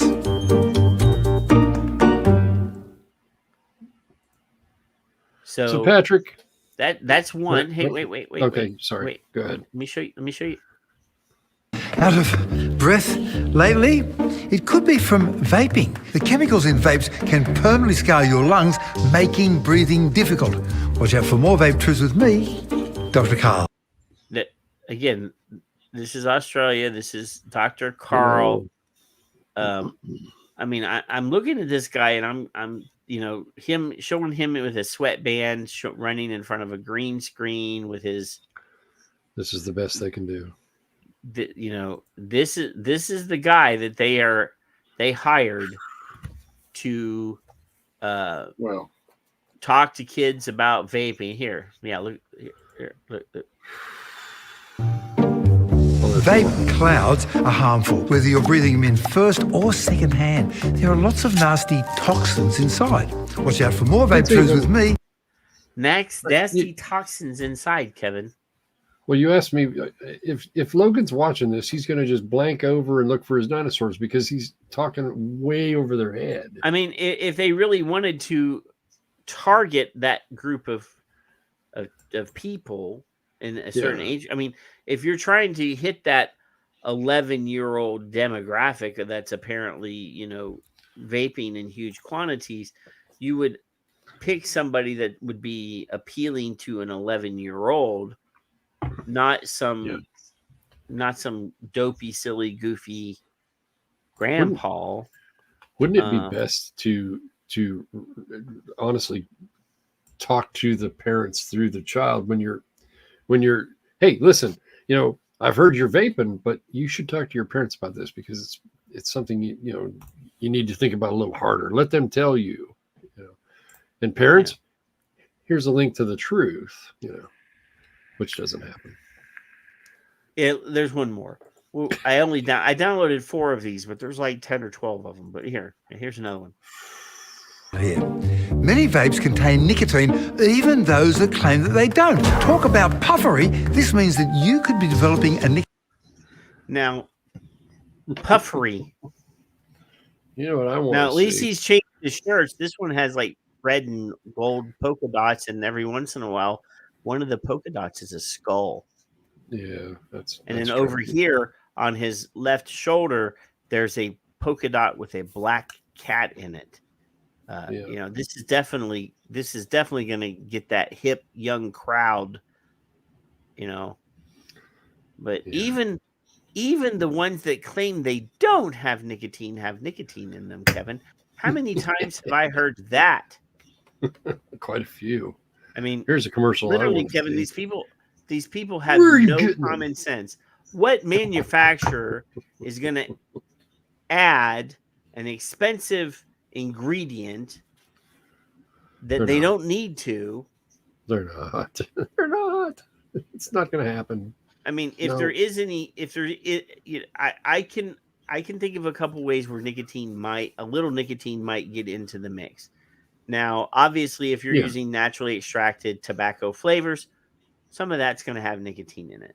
But obviously, if they do a piss poor job of cleaning their basin or their mixers or whatever, there could be a trace amount of nicotine that follows with that, which is not good. That means that the company that you're buying from has piss poor manufacturing practices. A non-sterile environment.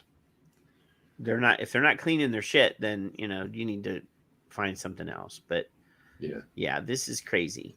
So enough of that nonsense here. This is even more awful, Kevin. I'm going to make this one bigger for you. There. So let's present share screen. Let's go over here. I'm going to share the entire screen with you, Kevin. Oh boy. And this says Miami teen accused of killing 14-year-old in 2021 over vaping products. I think we probably did cover this one, but we'll do it again. Angel Antonio Guzman, 14, met up with William Garrido Corbia at a park to buy vaping products before a deadly shooting. And then this is apparently the 15-year-old who looks like he's 30 now after being in prison for a couple years awaiting trial. A 19-year-old is facing charges for allegedly shooting a teen in the chest back in 2021 at a park in southwest Miami-Dade. On Wednesday, William Garrido Corbia went before a judge to face a second-degree murder charge for allegedly killing 14-year-old Angel Antonio Guzman. After 2 years, Miami-Dade police accused Corbia of shooting Guzman in the chest.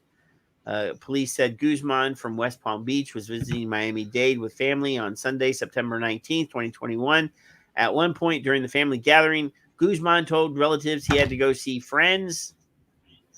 The investigation showed Corbia and Guzman were communicating throughout the day on Snapchat. Guzman wanted to buy vaping products from Corbia. Shortly after Guzman left the family gathering, he met up with Corbia to give him $200. However, another teen boy who was with them told police Guzman used fake money, and Corbia started chasing him once he noticed. Corbia allegedly fatally shot Guzman. He's also accused of shooting the other teenage boy who survived, and Corbia was denied bond. So not only did he try to use counterfeit money,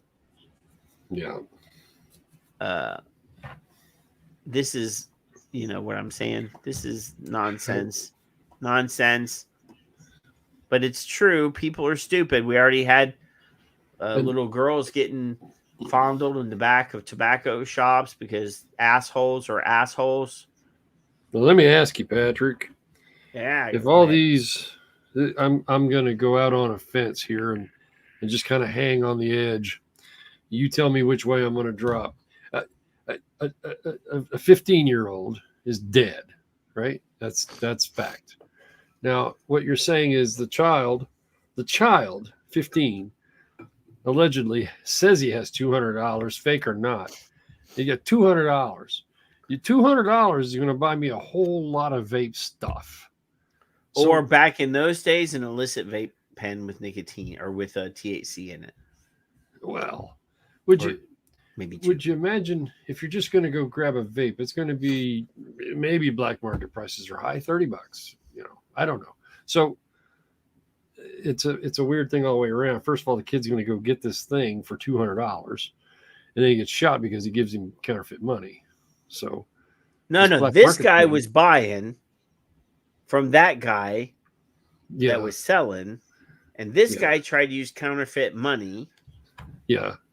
This guy realized that he had counterfeit money in his hands and started chasing that guy, and that guy turned around and shot this guy. Oh, shot. Okay. I got it backwards. Yeah. Right. So the purchaser that was using counterfeit money is the one that shot the one that he gave the counterfeit money to, and his friend. Now, the side note, would any law have prevented this in any way, shape, or form? Ban, law, control, whatever the word obviously, is. Obviously, more using the laws that you already have in hand could have solved some of that. Obviously, better parenting for the, I'm assuming he's like, at the time was like 16 or 17 years old. Yeah. Could have probably prevented him from being stupid enough to try to use counterfeit money. Well, and also carrying a gun Well, I was.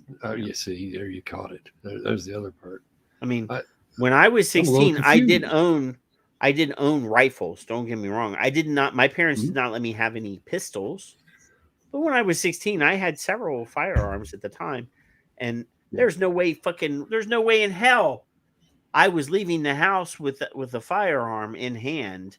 No, my friends Unless had them. my I never parents did, were but they like, did. "You're going to hunting camp, right?" Or My friend Steve's been hunting since he was 10 years old. He's always had weapons. I mean, it's just. I mean, he didn't have pistols either, but it was. I think I got a there they 410 are. shotgun when I was like 10 years old. Yeah, it's not unusual, and neither of us ever thought, "Geez, let's use these," on the side. It's not something that was even discussed ever. Last knew week, better. I played the Gen X video last week, so I Yeah. told everybody to go watch some Gen X videos. Well, there is a Gen X video that addresses this particular thing. Now, Oh. this may be Gen X only in redneck states. I don't know, but when I was a kid, we would get up early in the morning and go into the woods and pray that we could shoot a deer, because if we shot a deer, then we would have an excuse to skip school. Because we Well, had you to gotta clean it. we'd have to dress it, we'd have to butcher it, get it in the freezer. Get a Those are dance, important things. yeah. Got to eat. Don't get me wrong, but if we didn't kill anything before school, we would have to go to school and park in the With your- parking lot. And you could with your look head in the hung low. redneck park. All of the pickup trucks Was there a had section?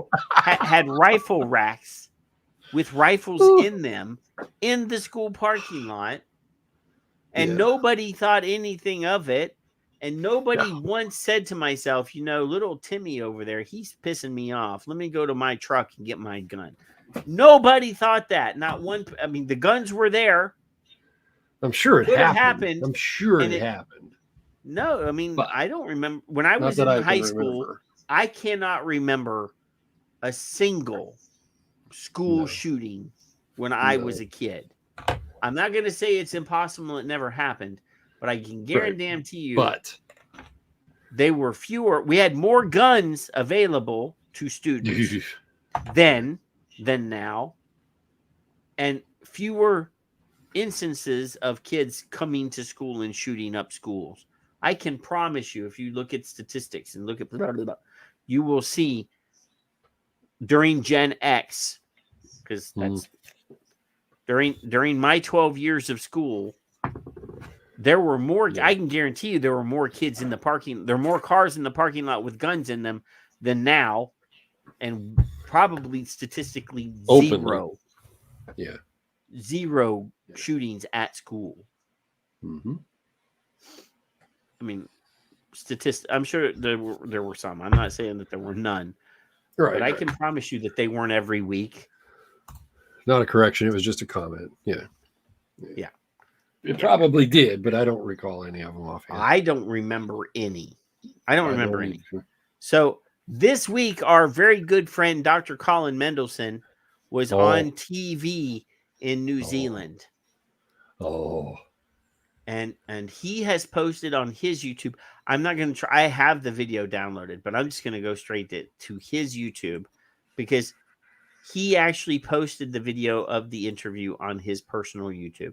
And if you don't have Dr. Colin Mendelsohn on your YouTube, you can click on the link in our show notes and go and give him a follow and a subscription, because he's awesome, smart guy, and we like smart people on this show. So we're gonna watch this this video, because last week I tried to show a video and it was giving me shit. So it was a different video, but it was Dr. Colin Mendelsohn. So here we go. It seems these days there's a vape shop on every street corner. And while changes in New Zealand are planned, there's still concern that vaping has introduced a wave of new generation smokers going digital. In Australia, similar concerns prompted a crackdown on the sale of disposable vapes and the requirement to obtain a prescription. But health experts say it's having the reverse effect, driving an underground black market. I spoke with Australian anti-tobacco campaigner Dr. Colin Mendelsohn, who says the prescription model is a slow train wreck. Well, we've been using this prescription model for 18 months now, and what's happened is that the uptake by... Now, if you haven't already acquired a copy of this, there's a book on the bookshelf behind Dr. Collins' head that says, "Stop Smoking, Start Vaping."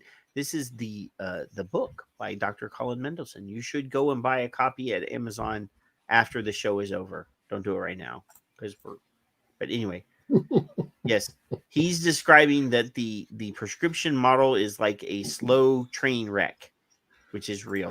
It's true. Vapers has been very small, so less than 8% actually have a prescription. The vast majority buy their supplies through the black market. So 92% of adult users and young people are buying products directly through the black market. So they're buying unregulated products supplied by criminal gangs, and clearly that's not satisfactory. There are no age restrictions in the black market, and the products are not being assessed for quality. What do you mean there's no age restriction in the black market, Kevin? I don't understand. Do you actually mean what does that mean? That criminals will sell things to anybody that has money? Really? Owl. The at owls any do not cost, make at any that sound. price. That's a pigeon sound, Kevin. It's the best I can do. I don't know how to make an owl sound. So They that's go, my owl sound. You get over it. He's not the It'll be vaping all right. pigeon. He knows I like him better than you. It doesn't matter. Safety. So you can. Are you against vaping as a cessation tool for smoking, or do you find that there is a way to help people quit smoking, but the way it's being applied isn't correct?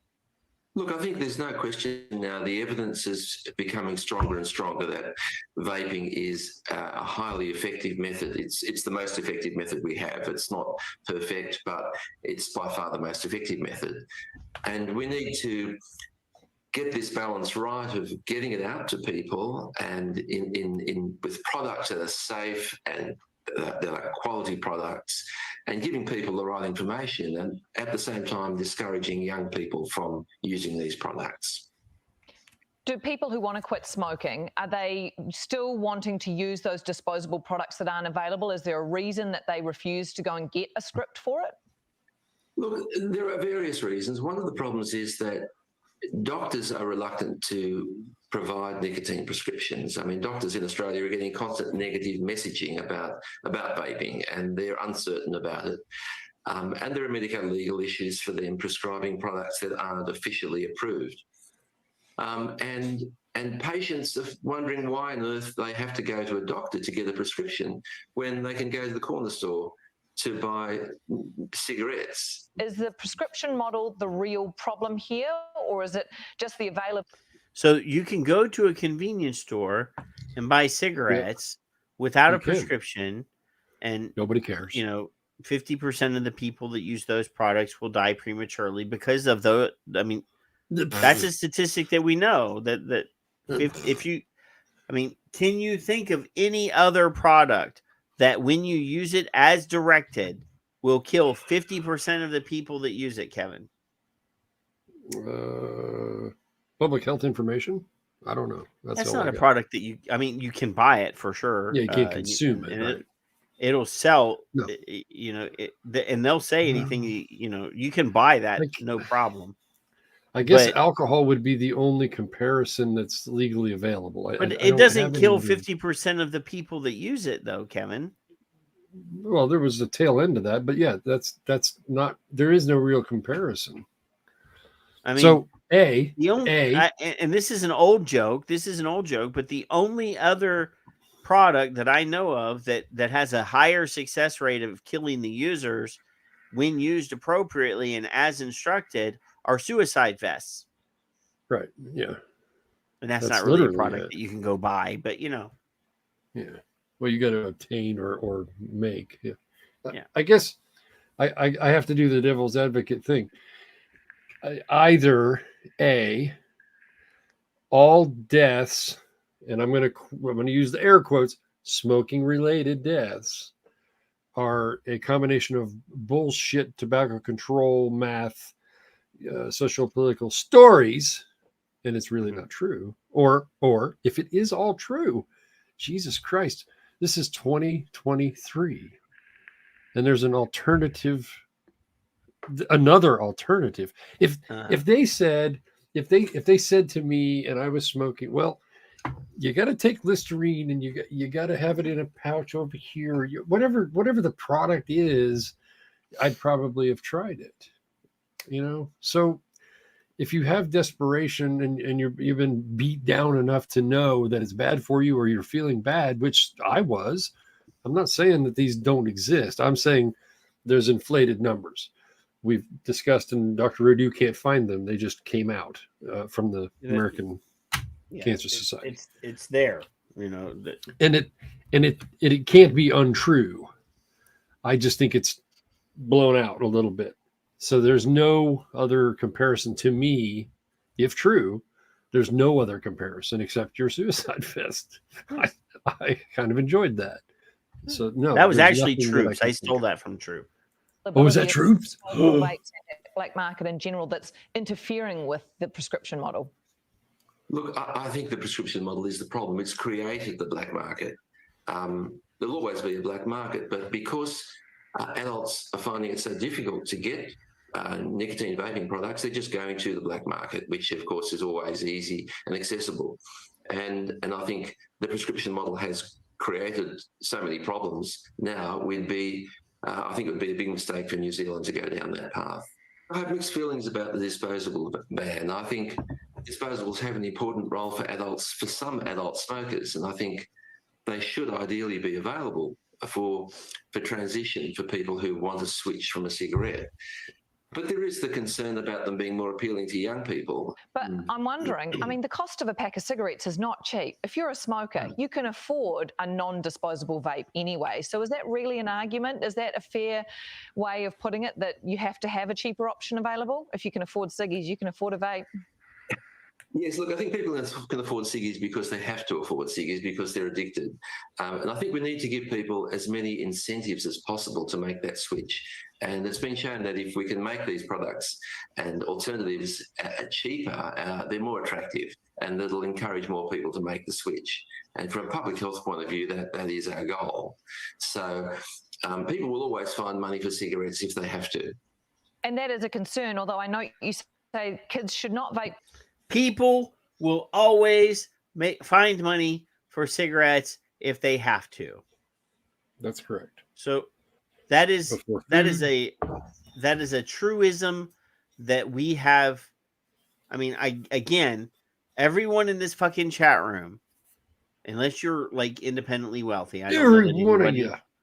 I don't. Al and Andrew might be independently wealthy. But by and large, every one of us are just blue collar or, hardworking people.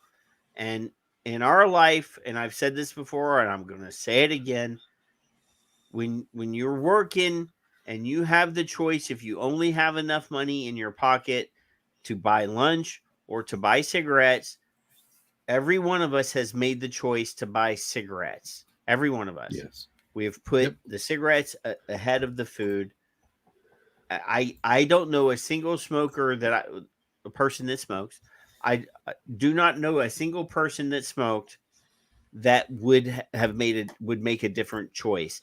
Now, and this proves the addiction versus dependency argument, Kevin. If you're a drug addict and you have enough money to buy your drugs or your kids' food, a drug addict will buy the drugs. And there is where it's detrimental. A smoker would sacrifice and buy their kids' food. That's correct. So this is where you draw the line between addiction versus dependency, because addiction, part of the definition of addiction, includes harm to self or others, and increased use. That's the proof in the pudding right there, Kevin. Right. But you've been bullshitted all your life, haven't you? You nasty, addicted person, you. By the way, I got this on purpose. it's saving my hand from having to. Now, when I was a smoker, Kevin, You were. When I was a person that smoked, I don't know that I thought that I was addicted because I enjoyed the behavior, and in my mind, I made the choice. You made a And lifestyle when choice, right? When you hang the word addict onto it, it means you are no longer in control. Now, I may not have been in control, but for me at the time to admit that I was not in control and that I would have argued that I wasn't an addict, that I made the choice to smoke. But now, were you hurting anyone else? No. Other than Were their you- olfactory senses, because I did smell like an ashtray and didn't even know it at the time. That's But yeah. subjective. It's subjective. Were you so far into denial of your alleged addiction that you'd rather buy, lighters than food, as an No. example, or did you use a toaster? Because I used a toaster. I've used the stovetop. I've used the toaster. Yeah. I've I had the candles in the house, and if I I might leave if I didn't have a lighter, I would leave a candle lit, which is stupid as hell. Did you ever smoke, like, I don't know, what was your average pack a day when you stopped smoking? About 2 packs a day. Yeah. Did you ever go to 3 or 4 or 5 or 6 or 7 Oh packs no, a there. day? I mean, there were days that might have, like, individual days. If I was on a long day of like day drinking and going to a kegger or whatever, that could easily be a 4-pack a day sort of situation. Now, in that 4-pack a day, let's say you're playing cards and poker with the boys or the girls, and you set your cigarette there, and it just burns 3/4 of the way down before you light another one. So is that part of your pack a day increase? Oh no, I mean, obviously that does happen. You puff them every single one, right? Put it in the little ashtray or on the side of the. You ever pull put the cigarette where the lid end is hanging off of the table and just let it sit there? Yeah, just kind of. And then you look over and there's like a burnt mark on the table. Well, yeah, but I've done so that. Yeah. I've smoked 7 packs a day is all bullshit. You don't increase normally. Well, has anybody in the room ever smoked way more than normal, like addiction level abnormal? Well, like, now smoke a pack a day and you did 4 once. If you're in college, and finals week, and you're sitting in the IHOP drinking your bottomless cup of coffee in the smoking area at the IHOP while you're studying, and there's 20 other people studying in there, and every one of them motherfuckers is lit up too. I might have in those stressful situations, I might have smoked more than 4 packs a day during that week. You know what I'm saying? There you go. But it didn't sustain itself. You went right back to 2 after that. And everything's fine. After finals are over and you got lungs full of phlegm, and you gotta you suffer for a few days after that week is over, but you're happy because you've gone home because finals are over. Right. Yeah. So let's see. But the risks are exaggerated. That's not a comment we hear many health officials say. Well, it's not a comment you'll hear in the media either. We just did a review recently, which we published a peer-reviewed article on this subject, and we found that overall vaping is diverting young people away from smoking. The actual harms to young people are small. Most use by young people who have never smoked is only... Did you see that, Kevin? No.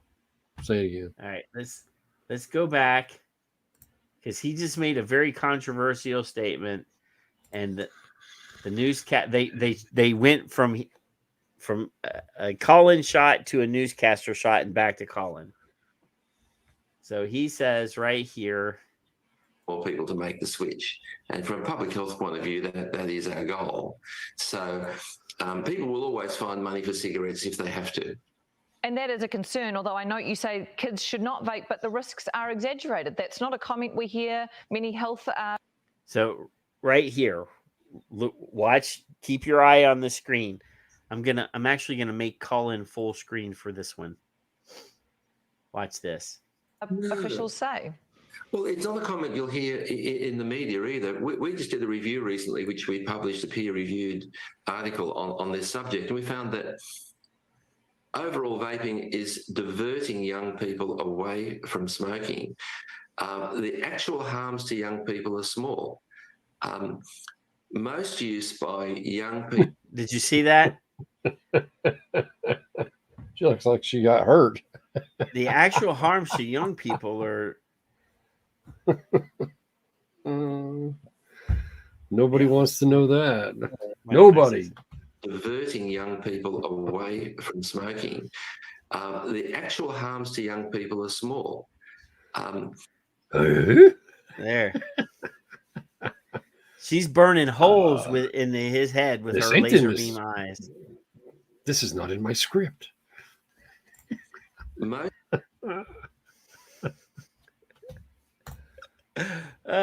you want Colin to lie?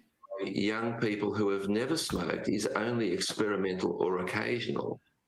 And very few young people who have never smoked actually become addicted to nicotine. There's lots of misinformation that nicotine harms the adolescent brain. We don't have any evidence for that. Woohoo! And the evidence for other harms is actually very modest. So, yes, look, of course, these products are not risk-free and we don't recommend them for kids. But at a population level, we think overall they're actually beneficial for young people. You said they were beneficial to...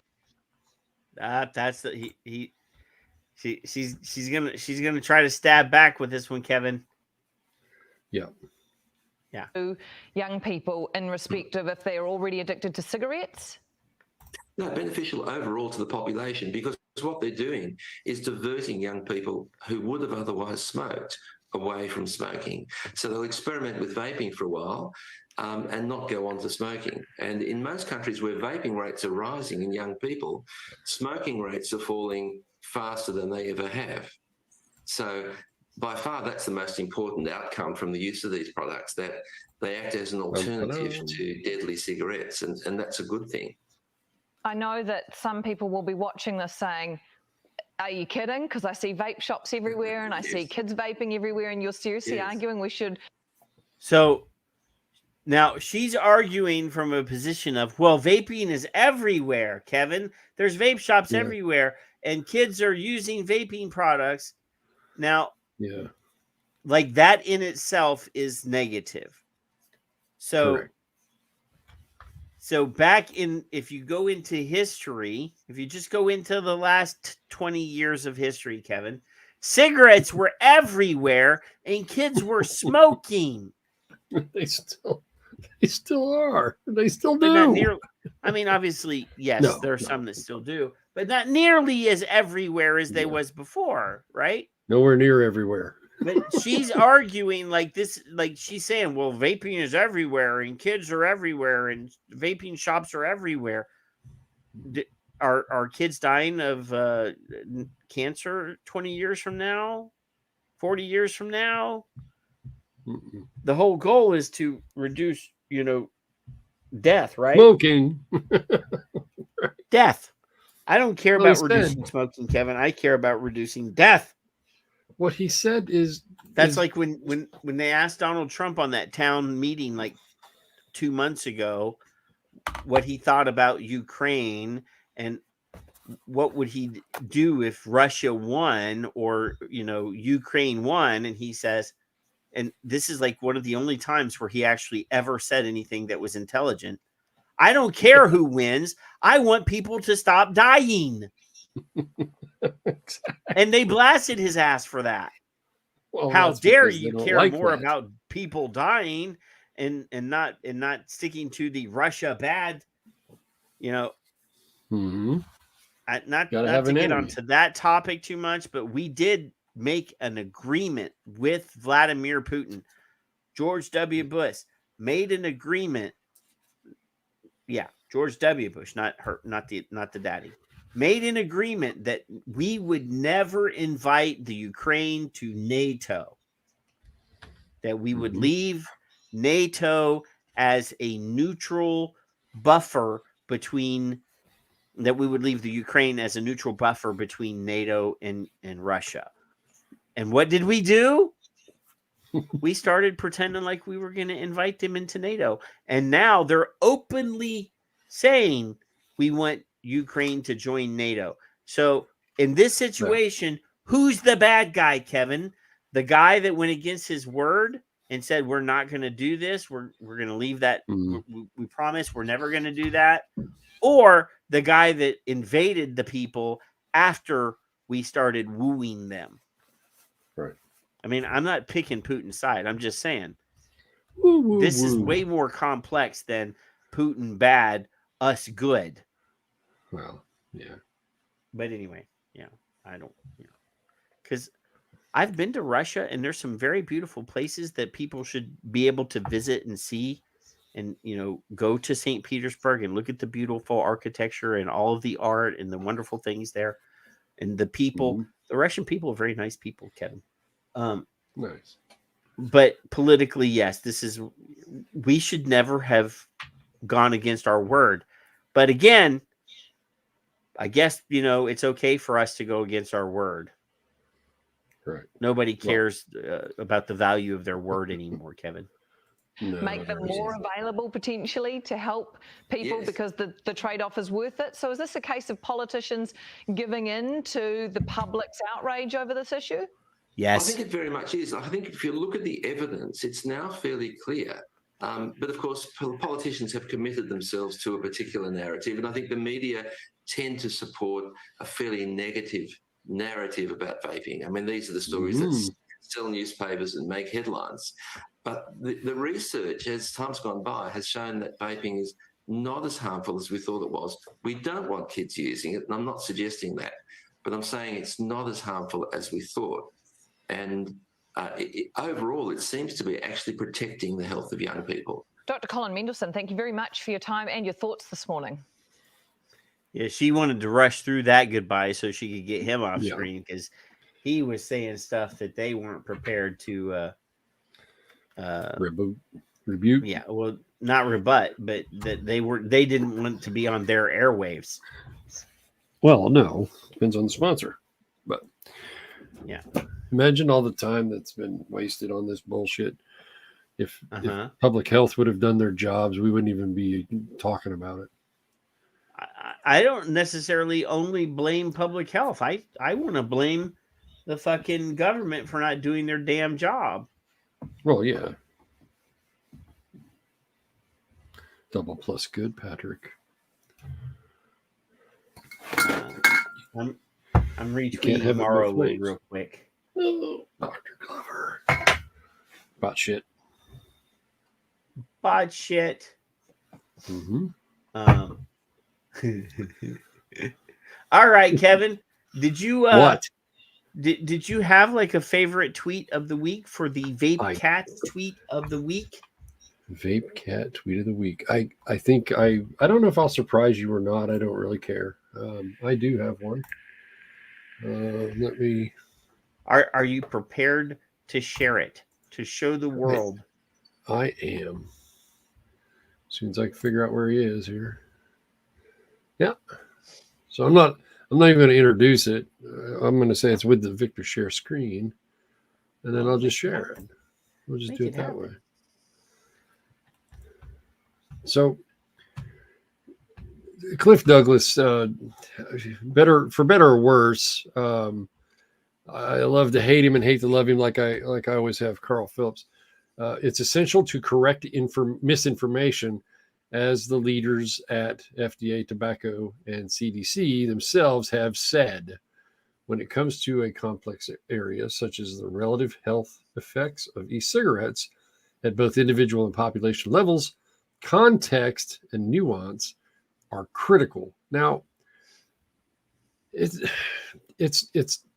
not difficult for me to say this is my favorite tweet of the week because it does two things. It takes my dislike of Mr. Douglas telling me once I was one of them to saying, geez, look at this guy. He's like Dr. Glover in a whole different context. Dr. Glover wasn't being convinced.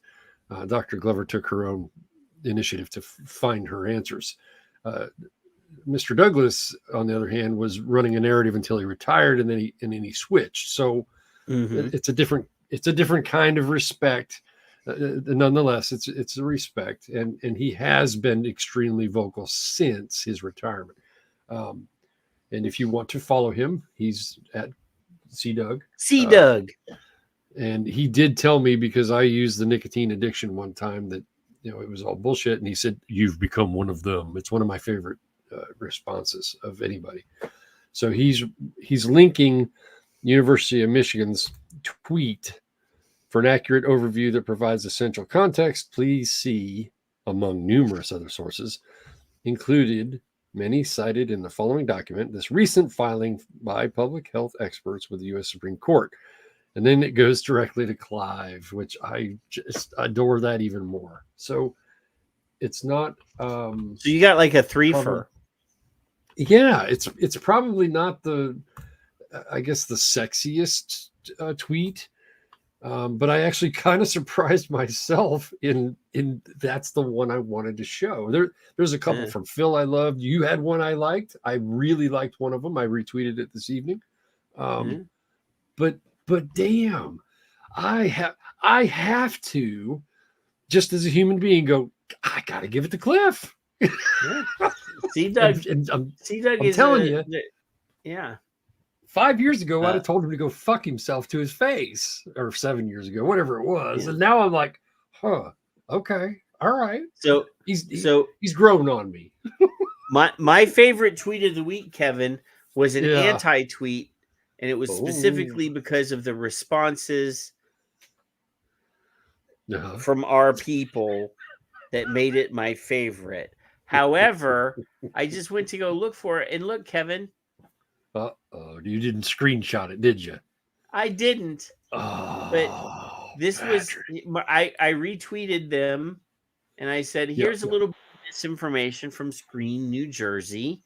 It was a graphic that said that vaping was bad, and that vaping caused cancer.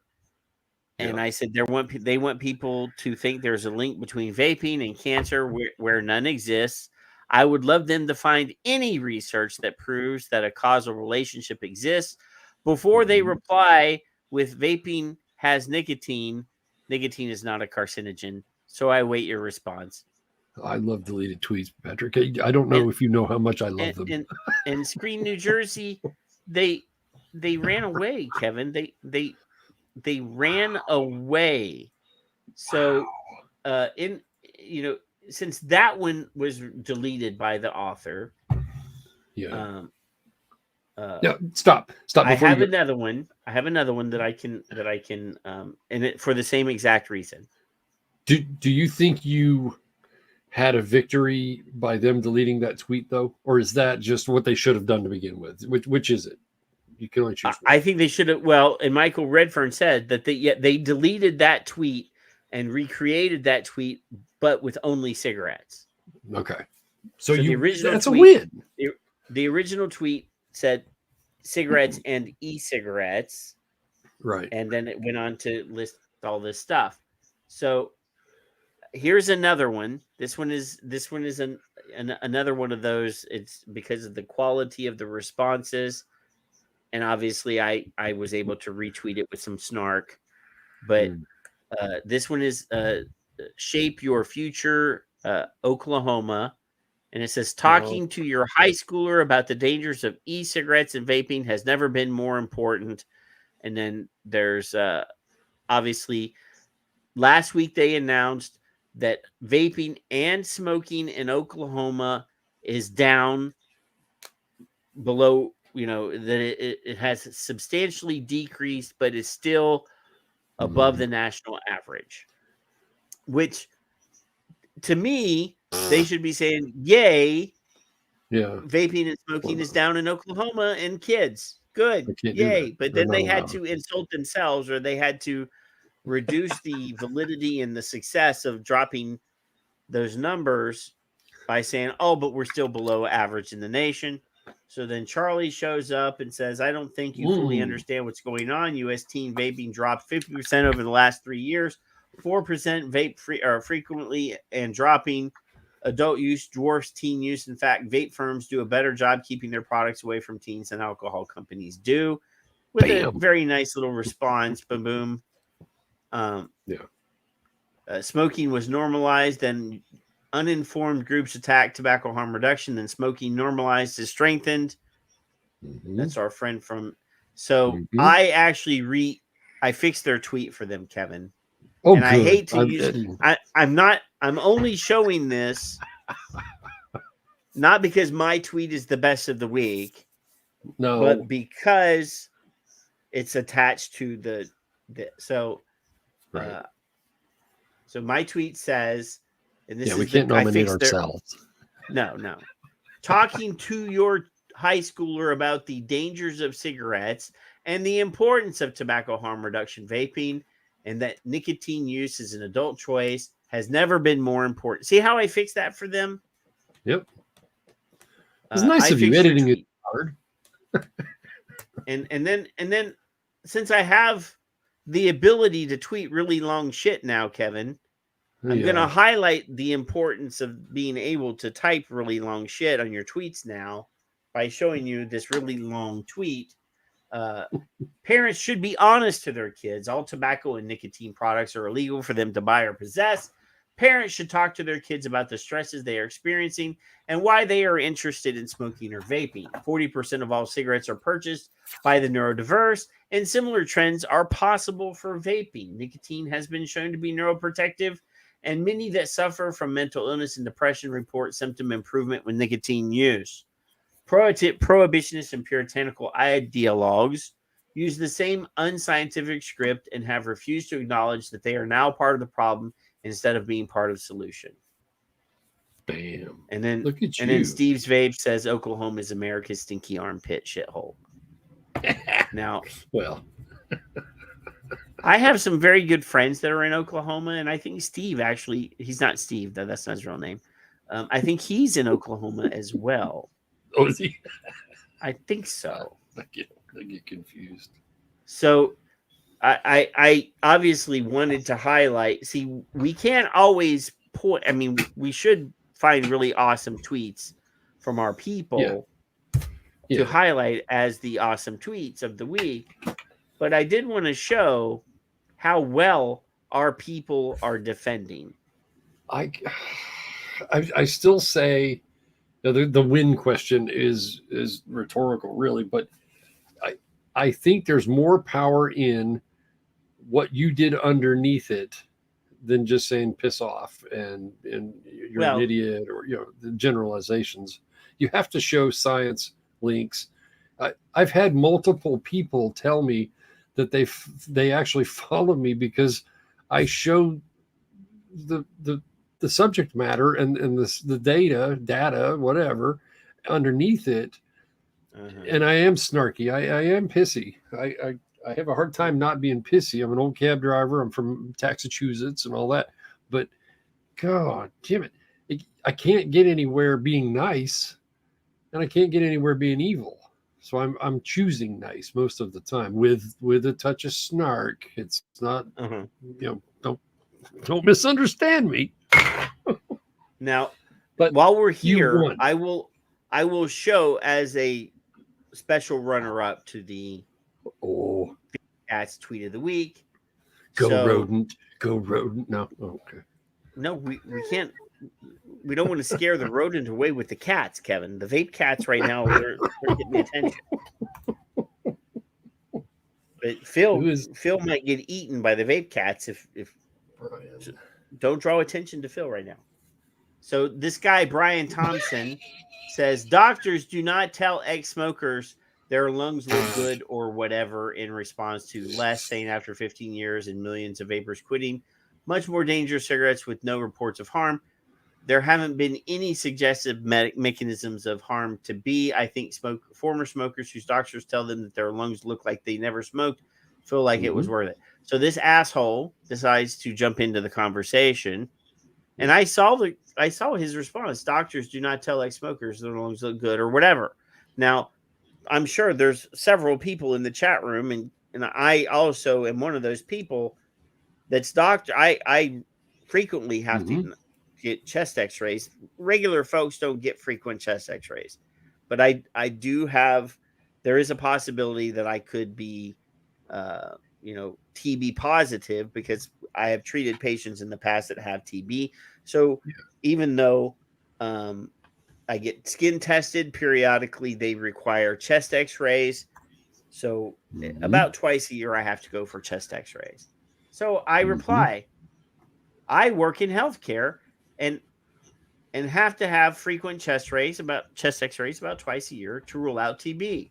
I can tell you that you're absolutely wrong. MDs do indeed comment on how clear patients' lungs are or whether they aren't. And then actually Charles says, what? If I had $1 for every time an ex-smoker who vapes has told me their doctor says their lungs look good, like those of a never smoker, I'd have dozens and dozens of dollars. And then Grim Green says, I used to smoke cigarettes, doc. How do my lungs look in an x-ray? I'm sorry. Obviously, I can't tell you that. No doctor ever said that. Raj, who's in the chat room, Raj says they absolutely do. Yep. If that's what they find. And I would agree, by the way, he is not only a doctor, he's a specialist. Dr. Farsalinos is also very well known for his research, blah, blah, blah. You do realize that Dr. Brad Rodu, Dr. Alex Wodick, and Dr. Colin Mendelson and Dr. Matthew Evison, and that they are all doctors, and they are saying exactly that, along with over 40,000 doctors, blah, blah, blah. So anyway, this motherfucker. Go down, go down, go down. Oh, is there more? Go to Charlie's, Dr. Gardner's. Up. Up? I always said right, Charlie. Right there. Hit his. Yeah. Now go down to the replies. That right there. So don't tell me. I've had that since 2016. JB Now, Coleman, this is not a chest x-ray. This is a spirometer, but No, but those are her spirometry thing. I don't know. Those numbers an went incentive down. spirometer. If you're ever in the hospital, Kevin, and they give you this machine that you're supposed to blow into, and it's got a little ball in it. Yes. As you blow, the ball comes up. That's a spirometer. So her lung function got better, increased, et cetera, et cetera. I've with permission, used that for, I think it's 7 or 8 years now, 9 years. That was one of her first ones she had.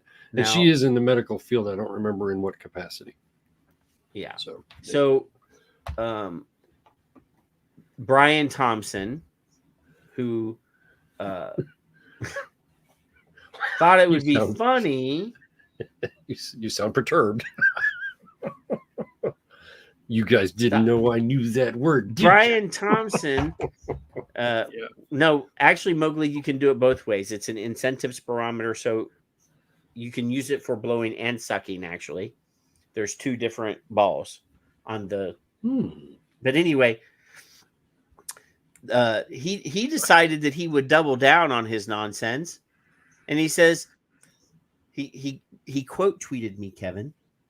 Bullshit, you're from Texas. You fucking Texas bastard.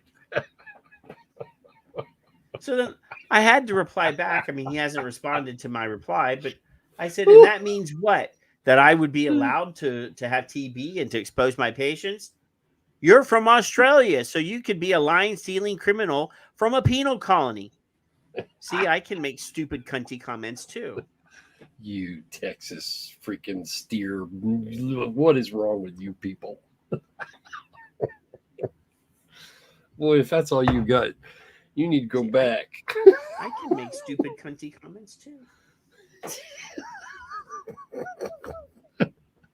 That just goes without saying, right? But see, I knew that this guy was already a shitheel because I went to his profile and he's whatever, an aphis.love, whatever that is. And then he's from Brisbane, Australia. Yeah, You and it can't says trust free- them Aussies. Free anybody that says free Julian Assange in their fucking profile, they need to be shot. So, well, you're from Texas, so that reminds me. That means I'll be first in line with the gun if they let me do it. You ever heard of Amber Ride without going into detail? Yes or no? Amber Ride? No. Yeah, yeah. It's a retention holster. It's pretty nice, actually. Anyway, very slim.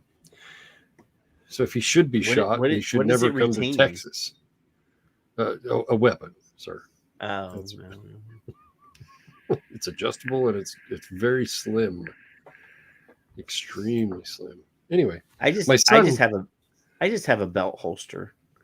My son came in and he said, "Hey, look at this," and I was like, "Well, that's nice, but look at this holster." I was more excited about his holster, so I ordered one. I don't often do that.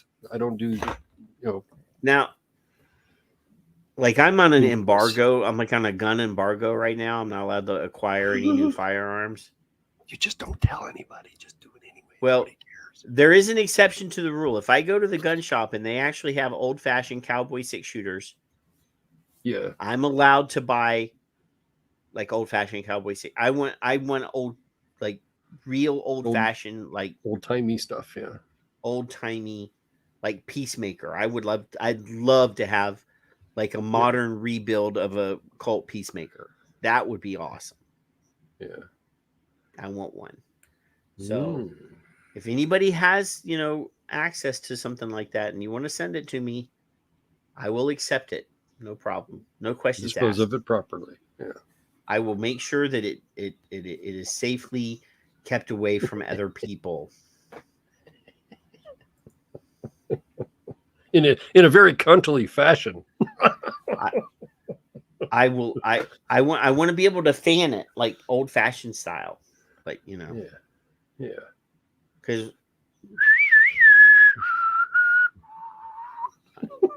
I want a Wyatt Earp gun. But anyway, so remember earlier in the show where they were in Australia and they were criticizing big tobacco, Kevin? I hope this is what I'm thinking it is, because if it is, I'm going to be happy. I want you guys to remember that, where they were saying that all the trouble in Australia is the fact that big tobacco is brainwashing kids with flashy colors and yada yada yada. You remember that? Okay, so it says here, Philip Morris is making deals with Australian pharmacies to supply low-cost vaping products. Now, Patrick, what? Are you saying that the tobacco companies sleeping with the pharmacy companies and the public health stuff? Philip Morris making deals with Australian pharmacies, Kevin. How could we have never predicted this? Vive nicotine pods and devices offered at an 80% margin on the conditions pharmacies sign up a supply deal with the tobacco giant. That's not a monopoly, is it? Pretty close. Could be. Tobacco company Philip Morris International has made a deal. Not in the middle of, not negotiating with. They have made the deal with some Australian pharmacies to supply its Vive vaping products below cost, despite the company's opposition to the government's new prescription vaping model. Oh, well, we're going to oppose this model, Kevin, but we're going to give below cost. We're going to supply pharmacies with this below cost item that people with a prescription can come in and get, and the pharmacies can pay full price, or the people can pay full price. Well, that would mean the tobacco companies would never go out of business. Vive marketing materials by Guardian Australia offer pharmacists an introductory offer to supply the nicotine pods and devices at an 80% margin on the condition they sign a supply agreement with Philip Morris International directly. The offer is also on the condition pharmacies do not sell a packet or two Vive pods for more than $14.90 or devices for more than $19.90, cheaper than what wholesalers can offer. so they're undercutting their own middleman. Kevin, did you see that? Are they also undercutting their own black market, or not their own the black market? How can that possibly be a bad this could thing? actually this could inflame the black market, Kevin, because smart people will go and buy extra and then sell on the black market for full price.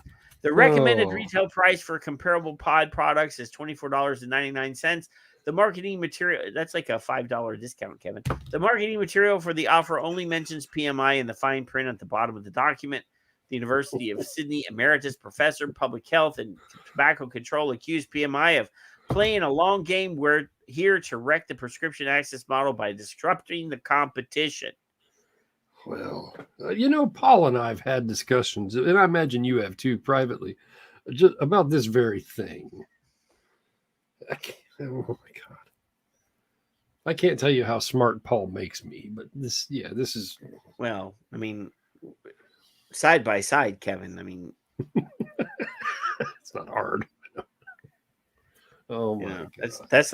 That's like the medium looking girl in college would find the ugliest girl in class to go out with so that she looks so much better. Yeah. I mean, putting you and Paul side by side is well, I wouldn't really date him, honestly, but since he's not here, he is kind of cute. Little drop bear, kid, tic tac. He'll pull in here eventually. So in general, all the dipshits in Australia said, let's think about this and then don't talk about it. That's the Clive blog I've linked before. And they thought, which way should we go? And this is what we're going to do. And then, by the way, we hate the tobacco companies. However, look at this. This is easy. Ain't that neat? Well, look at this line right here. Now, you remember during the thing? Yeah. Remember during the thing when everybody thought that they needed respirators? Yes. And Big Tobacco offered to make respirators. Yeah, and all the public health assholes were like, no, you can't accept any help from these assholes because they killed people 50 years ago, whatever, So it says here, a spokesperson for the Pharmaceutical Society of Australia said it urges pharmacists to be skeptical of any commercial offer from Big Tobacco. So here's the thing. Yeah. This is the same exact thing. This is a runoff of your disposable discussion earlier. Right.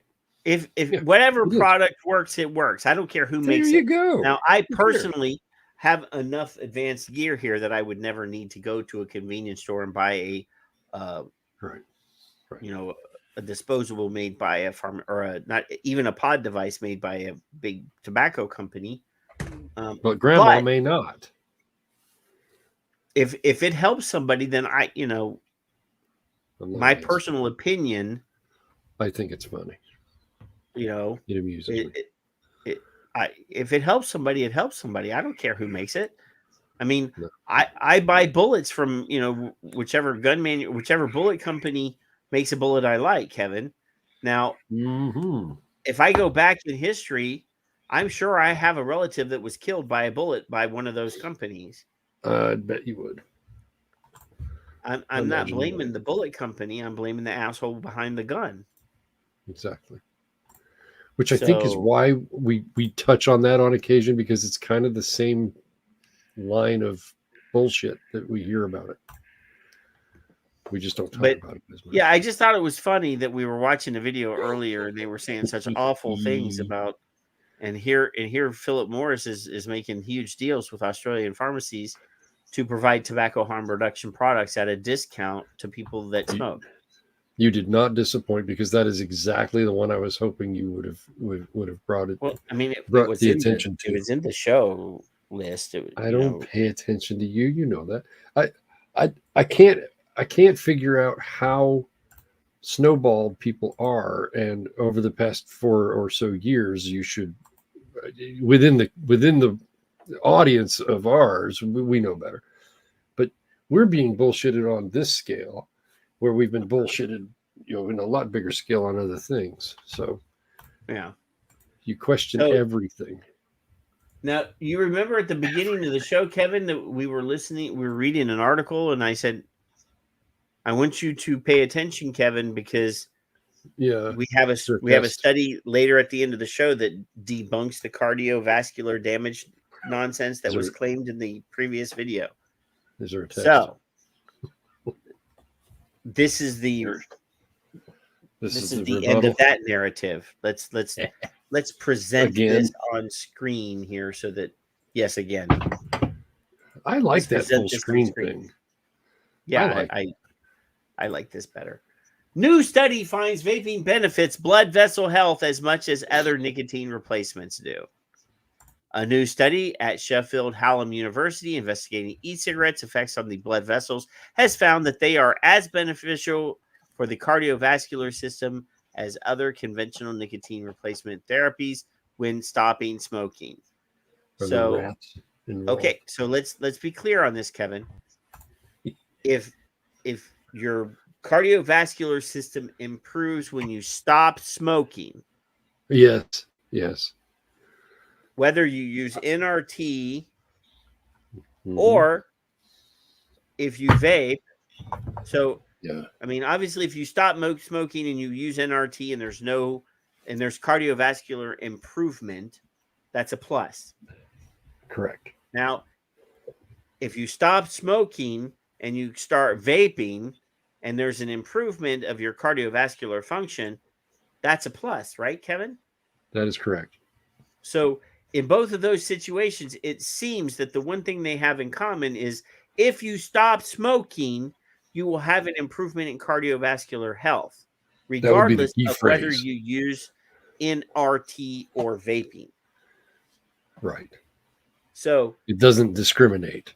In this respect, all these comments about how vaping causes cardiovascular damage if you quit smoking and you vape are now completely disproven. And not only disproven, but if you don't like the results or the outcome, you can prove yourselves right. Right. Evidently. Because you now have this convenient link that I'm showing you. So it is estimated that there are 10 million cigarette smokers in the UK and 1.3 billion in the world. Smoking is the leading preventable cause of death worldwide, with the majority of those deaths due to cardiovascular disease. Around 78,000 people in the UK die from smoking each year, which is 480,000 here in America. And remember, we did do the cardiovascular disease thing about a month ago, and we already proved that. But here's just one more bullet for your clip or for your magazine. Stopping smoking will reduce the risk of cardiovascular disease, but even the best methods have high relapse rates of over 75% within a year. The e-cigarette has already been embraced by the public and is considered to be the number one aid to stop smoking among those who want to quit. By 2020, they were being used by 27% of smokers attempting to quit, compared to 18% who used NRT. But although e-cigarettes have been found to help people smoke fewer cigarettes and appear to have a relatively small number of side effects, until now, little has been known about their effects on the heart and the circulatory system and the risk of developing cardiovascular disease. The research product, funded by Heart Research UK and led by Dr. I'm going to say this wrong, Klonizakis, involved 248 smokers, not rats, who wanted to quit smoking and who were randomly divided into three groups. One group received nicotine-rich e-cigarettes, another received nicotine-free e-cigarettes, and the third received conventional NRT. All groups also received behavioral change support that the NHS stop smoking services provide. The main focus of the study was to find out how the three aids affected cardiovascular system. It was found that there were immediate positive effects on the small arteries and veins, with no significant difference between the three groups, and these benefits were most pronounced in those who smoked more than 20 cigarettes per day. The improvement in blood vessel health persisted in the medium 3 months after stopping smoking, and the longer term 6 months after stopping smoking in all three groups without any difference between the groups. The results show that e-cigarettes offer similar benefits to blood vessel health compared to establishing. See, now, here's the thing I would say, because they're saying that e-cigarettes offer similar benefits to blood vessel. I think quitting smoking is what gave you the benefits. I just think that all three of these tools worked to assist you in quitting smoking, which is what actually improves your cardiovascular health.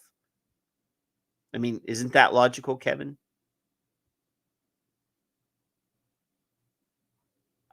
You have to unmute yourself before you talk, Kevin. Okay. You wanted to hear me say I agree. I do Yeah, agree wholeheartedly. And this is RCT, correct? Yes. Okay. I want to make sure everybody That's knows why there that were I'm three smart groups. enough. It's a randomized controlled trial there. Yeah. That's what I want to make sure everybody knows. The- And there's the no rats gold- involved. The gold standard, yes, they didn't use. No rats were harmed in the completion of this study. No fills, no rats, no. Well, I'm damned. I stand with my rodent friends. Period. That's my hashtag. Save the rodents, save the tatas. So all that yet good stuff. again, we have proven that any claim about cardiovascular disease and vaping is debunked again. You know, Patrick, I love telling this because it's Kevin's, it's mine. You can't take it from me. On like a Tuesday, the news, the coffee, the brand new stick, and I was puffing on it, and then hours later, I was like, "Damn, this thing's working. That's weird." And then that Saturday took 48 hours. I was done. Saturday, I'm climbing stairs in a barn. Climbing stairs, bringing chairs down, two in each arm.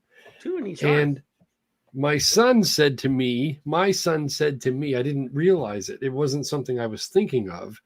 He said, I'll be damned, you went up and down that stairs 4 or 5 times. You ain't even coughing yet. And I about shit myself in the middle of the fucking farm because. Well, I mean, to be clear, Kevin, at your before- age, incontinence is quite common.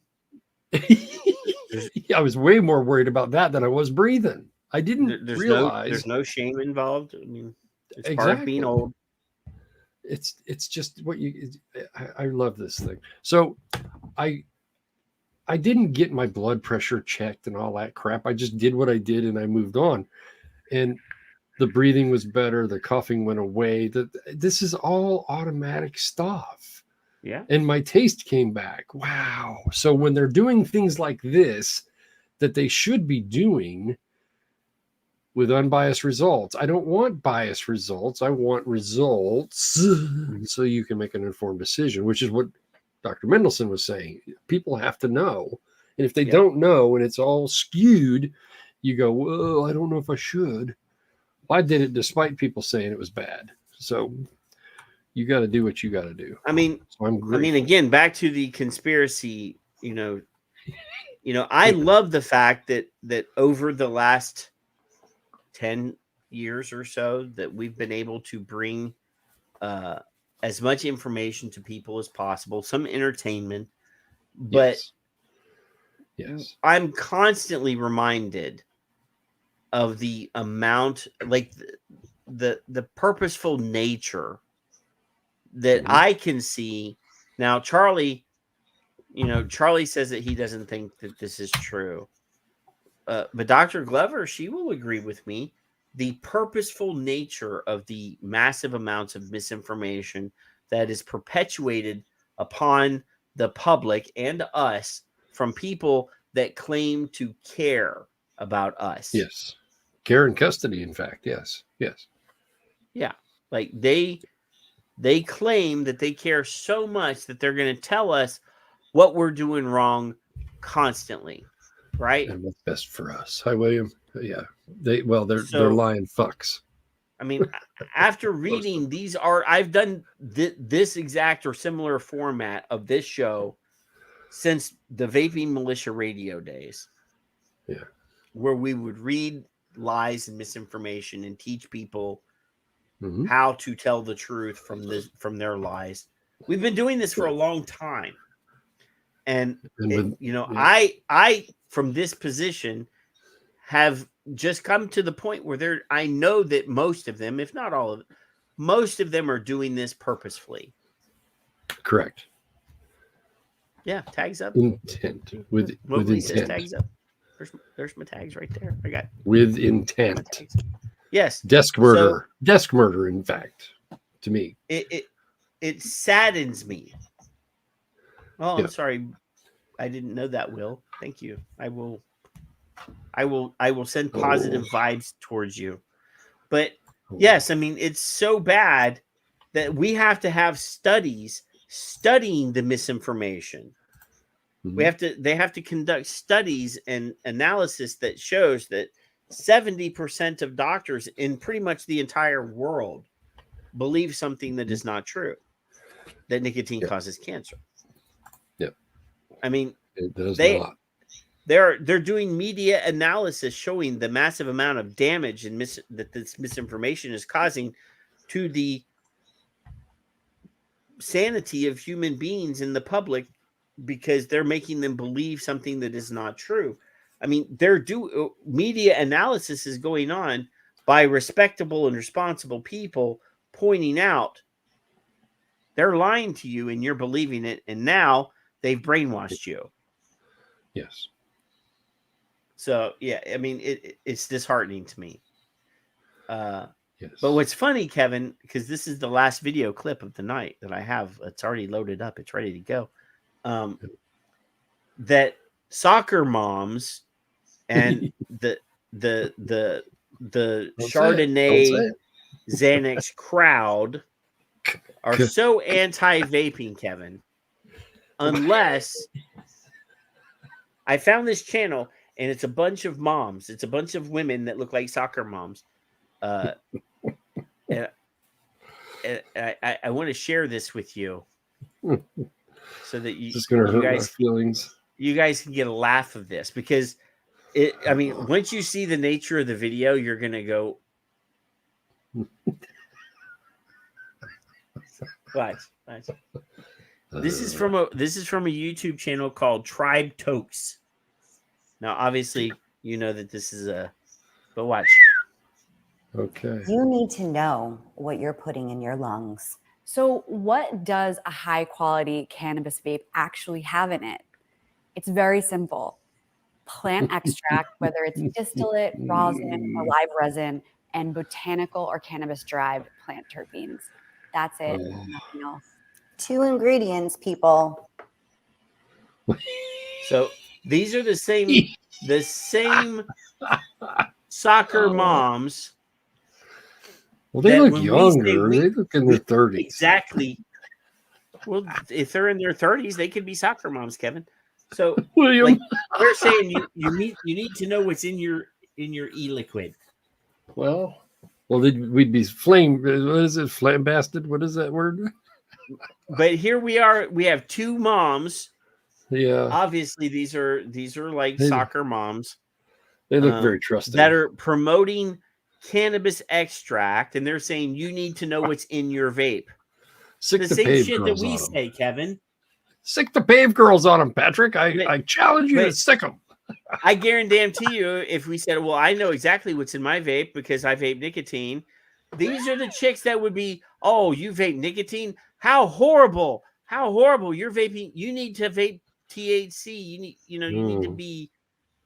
But I just saw this and I just got a chuckle because they have Be Blunt series. That's great. Yeah. So, stoner moms. Oh my God. This is just so yeah, they're over here, talking about their cannabis vapes. But if little Timmy came home with a nicotine vape, they'd be grounding his sorry ass and they would be punishing him. I can't believe you're vaping nicotine. That's so awful. What did we do wrong? We raised you wrong. What? It's like Kitty being confronted with her drinking problem on that 70s show. See, they've replaced their Moscato for these cannabis vapes, Kevin. Blunt. It's cute playing words. I love that. I saw that and I thought you might get a kick out What of that. possessed you to Either even one of how these did women, you find it? It's because it says vaping ingredients in the show note, in the show title, and I do it. I during the week I do a Google search for vaping for the term vaping. Well, I thought you were just looking up hot stoner mom Google. You know. No. And then Friday afternoon when I come home from work, I do a YouTube search for the term vaping for the last 7 days, and I skim through them. 90% of them are YouTube shorts of this one Indian guy who makes like 500 videos a week of him vaping. Oh, wow. It's the same guy in video after video. They're all YouTube shorts. So I have to skim through all that nonsense to find any news clips or potentially interesting clips. And I saw this and I opened it and I'm like, oh, I've got to show this. Kevin's got to see this. Is that what you thought? I mean, these are the same women though that would Look at be Mallory. Look at Mallory. Look what she said. Go to your room. Go to your room with your THC vape. These are the same moms though that'll be in one hand. They'll have a THC vape in their hand, but if they find their kid vaping nicotine, they'll be beating their ass. They'll maybe not beating because they're not allowed to do that anymore, but they would be very upset, Kevin. How dare you put that poison into your body? Hot soccer moms are trying to reach you about your car's extended warranty.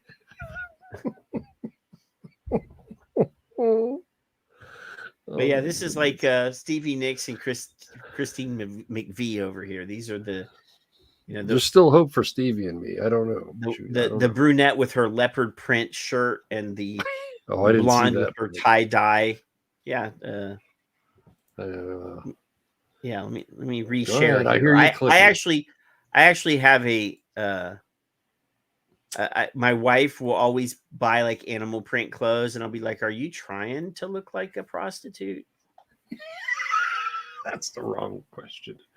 Oh yeah, okay. All right. Yeah, All right. She's got her leopard print shirt, and this is the tie dye dress over here. You got the leaf on the chest. Yep, that's good. I'm surprised there are no feather earrings. Remember the feather earrings?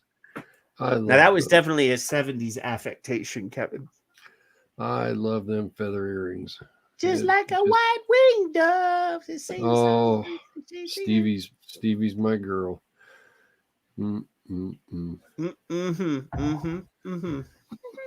She's 70, like 74. I now. don't care. Today, I don't either. Today, one of my patients was saying that she wanted to have Tina Turner legs after I was done with her physical therapy. Yeah, and I that's said, good. I had a thing for Tina Turner, and she was already an older, mature lady. Oh yeah. By the time she had her second resurgence in the "We Don't Need Another Hero" era, she was already a mature resurgence. Woman. Resurgence is a very good word for her career. As a teenage boy, there might have been a fap session or two looking at Tina Turner's legs. I'm just saying, I have a thing for women that can sing, and nice even like there you go. Annie Lennox from the Eurythmics, like, ooh, yeah, she's not the most beautiful woman in the world. I'll tell physically, I'm not gonna, but damn, she's a sexy woman. I would let her sing to me at any time. And eating crackers and vaping in bed and everything, man. Mm-hmm. Yeah. Yep. You have to kick the wife out quick. Well, I was a teenager then. I didn't have a wife. So how do you want to say goodnight to our friends tonight, Kevin? Oh, keep your squirrels. Keep all your squirrels from stealing your vapes and getting in trees. That's my advice. Now, Addie, what? Dolores from the Cranberries, Dolores O'Riordan, she was a beautiful woman who just happened to also have a beautiful voice. Of Chrissy course, Hines. I would bend her Chris- over and turn her into a pretzel. Chris, I mean, hey, there was, hey, how you doing? Hello, Chrissy Hines. That's another one I liked. She's oh, Prickly yeah. Ears. I'll stand by you. She's got them strange, just I don't know. Bonnie Tyler was another one. Turn around, bright eyes. Ah! Yeah, keep your squirrels out of trees. Oh, I forgot. We do have one more thing to cover because our friend the rat tweeted it at us, Kevin. We have to pause our goodbyes for a minute just so that we can cover this because this is worth covering. So let me reshare the screen. I almost got away and forgot, and then I went back to Twitter real quick, and there it was right in front of me. And Phil says, because he knows that I'm keeping a running tab on the abuse of minors and vaping. Ocean City again, this time was a mere child of 34. Now, compared to Kevin and Phil, that's true. Well, I don't know how old Phil is. I have no idea. For some reason, He's I gotta think come Phil's on like the a old and wise. But it says here, it was just brutality.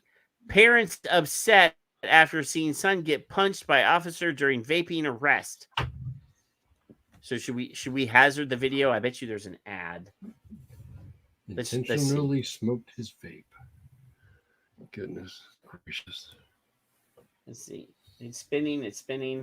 There's going to be an ad. Think. You watch. I'm gonna hit the mute. Yep. There's a career training at scitexas.edu advertisement, but I'm going to skip the ad. Bring your vapes. Here we go. Brutalized by Ocean City, Maryland police who were trying to enforce a ban against vaping on the boardwalk. The incident happened Wednesday night, and the city has already faced lawsuits for allegations of brutality after apparently similar arrests back in 2021. Here's Scott Broom with the latest. It was a Wednesday night arrest captured on video and posted to YouTube. Ocean City, Maryland police restraining 34-year-old Denzel Elam Ruff of. Now, look at these three women over here. This one woman has this other woman in a headlock right in front of the cops, and nobody's doing anything about it. You see that right there? This is the boardwalk in Ocean City for you, boys and girls. Washington on the boardwalk near 10th Street in Ocean City. Ruff's friends loudly object when a punch is thrown. He punching him. Two. Ruff's parents, Patricia Elam Walker and Coles Ruff, both attorneys, talked about the arrest today in a Zoom call. He could have been killed. It just infuriated me and sad. Now it's a 34-year-old African American guy that's being brutalized by the cops. That never happens, Kevin. No. To me, and it over a tobacco product, no less. That's never happened before. Tyrants. Just made me feel like this cannot keep happening. I was outraged at, the police officer who just punched him for apparently, no reason. Ruff, whose LinkedIn page says he's a regional golf coach, was taken to the ground by police for allegedly defying the town's ban on vaping on the boardwalk and then refusing to stop for officers trying to enforce the ban, according to court documents in the case. Police claim Ruff intentionally smoked his vape after being told about the ordinance. Yeah, we know. I already know what you're going to tell. Is there video of that? Patrick. Because I got video. I just saw there's video of the cop punching him twice while he's down, and three cops are on top of him. Yeah. So, I mean, I haven't seen the guy, but he does not. Just from looking at the size of the hump on the floor under the three cops, he doesn't look like he's the Incredible Hulk to me, Kevin. No. So it looks like they've got the situation under control. Mm-hmm. Now, I already said earlier on in the show, I love cops and I think we should have more of them just because if we have more cops, the percentage of good cops is going to be there. Because I will admit there are bad people and that means that there are bad cops. Yeah. But again, I'm pretty sure in their operations manual of allowable force, punching punching somebody that you have on the ground under control twice would be excessive force. I'm pretty sure. Beyond unless you're a reasonable. pussy, cop that can't do his fucking job. Right. I will say that. Refused to I apologize for using the word pussy. stop when ordered and then resisted arrest, police reported. Police did not account for the punch that appeared to be thrown. Ruff was charged with disorderly conduct, resisting arrest, second-degree assault, and failure to provide proof of identification. All those are misdemeanors. Now, I will tell you this, Kevin. Yep. It is illegal for the police to ask you for your ID without first telling you, bringing you into custody. You are under no obligation, unless you're driving, to provide identification. Doesn't that vary by state though now? I think that's constitutional. I think that would be okay. considered federal. I could be wrong in that case, but I'm pretty damn sure where I live, if a cop comes up to me and asks me for my ID, and I feel like I don't have to give it to him unless he has verified that I'm under arrest for something, right. They can't legally ask for my identification. They'd have to tell me why they want it. Now, since I don't want to start a fight with a cop, and I know that I probably am not going to do anything to be arrested for, and I'm a white guy, I'm going to give him my fucking ID. No, William, I think you're being facetious. That's another big word I know. Yeah. That's a very Southern word, though. Facetious. That's very be Southern. quiet. No, be quiet. See, even William agrees with me. They must have a valid reason to detain you to ask for ID. Well, detain. They can't just walk up and ask for ID. I know that, but without valid reason is correct. So if they come up to you and say, "Sir, did you do X, Y, or Z?" and you say no, and they say, "Well, could you please provide? Can I have your ID?" Right. Say no, sir, because I didn't. Are you detaining me? Am I under arrest?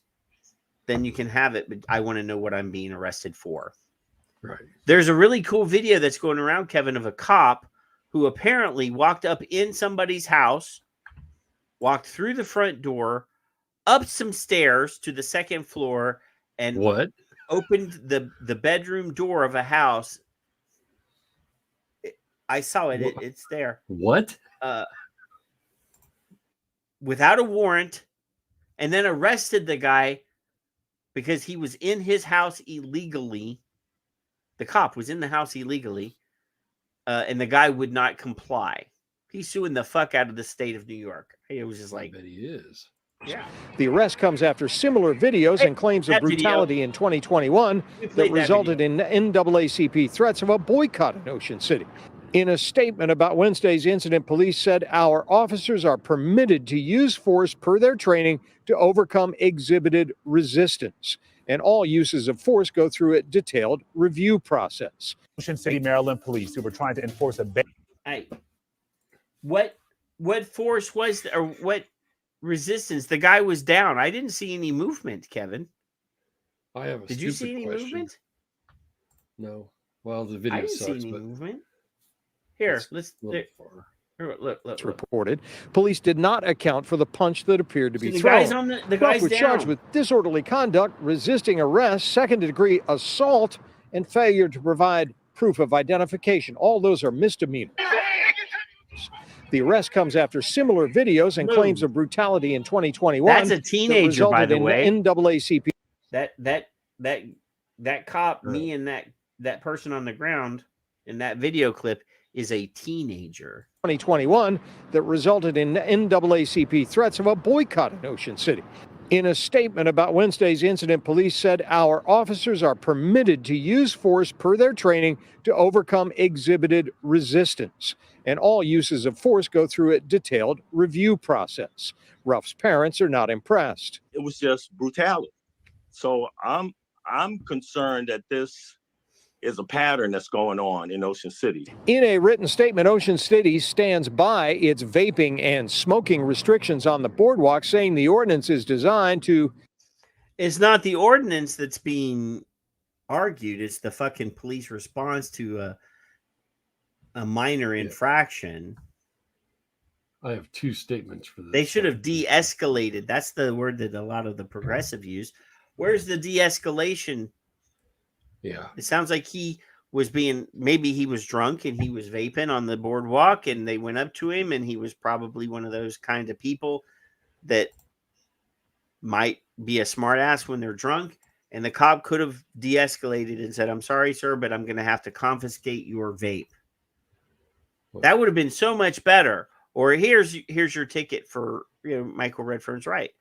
Here's your ticket, and you can here's the process for taking care of this.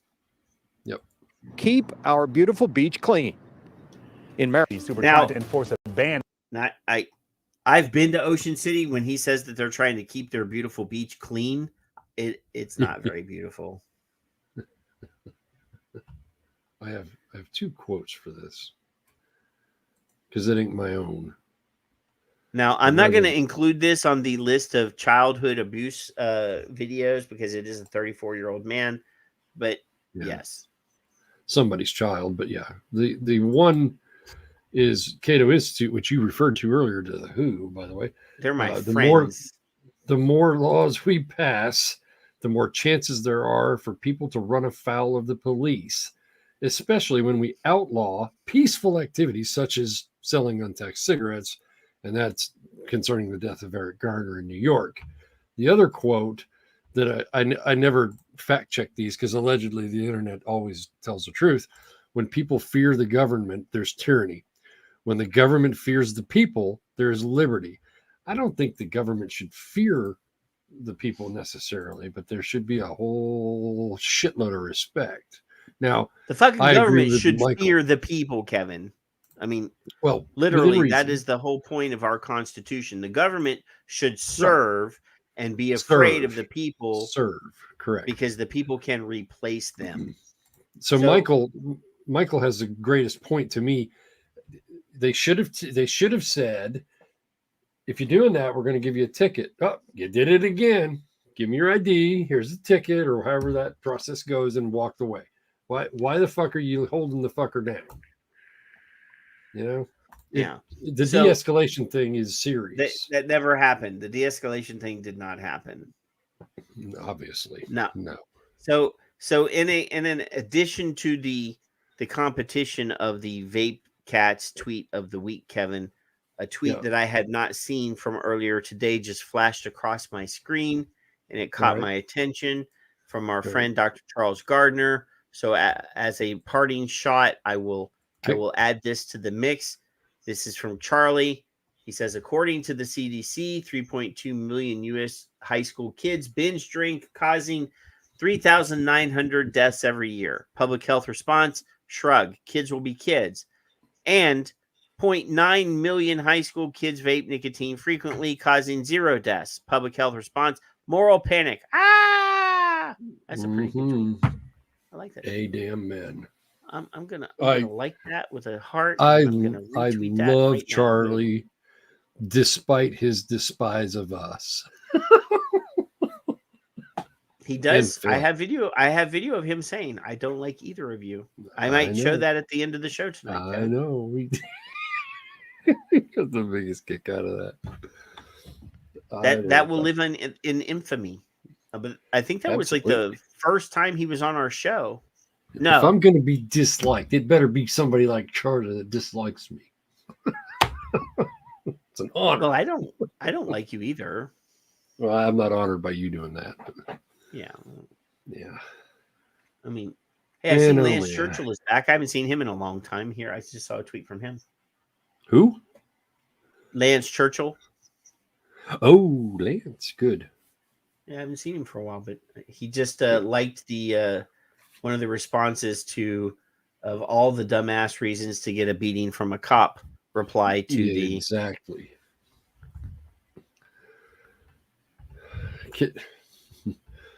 You know, they pick and choose, and that was a bad pick. Yeah. Obviously. Yeah. And you're on but anyway, everywhere.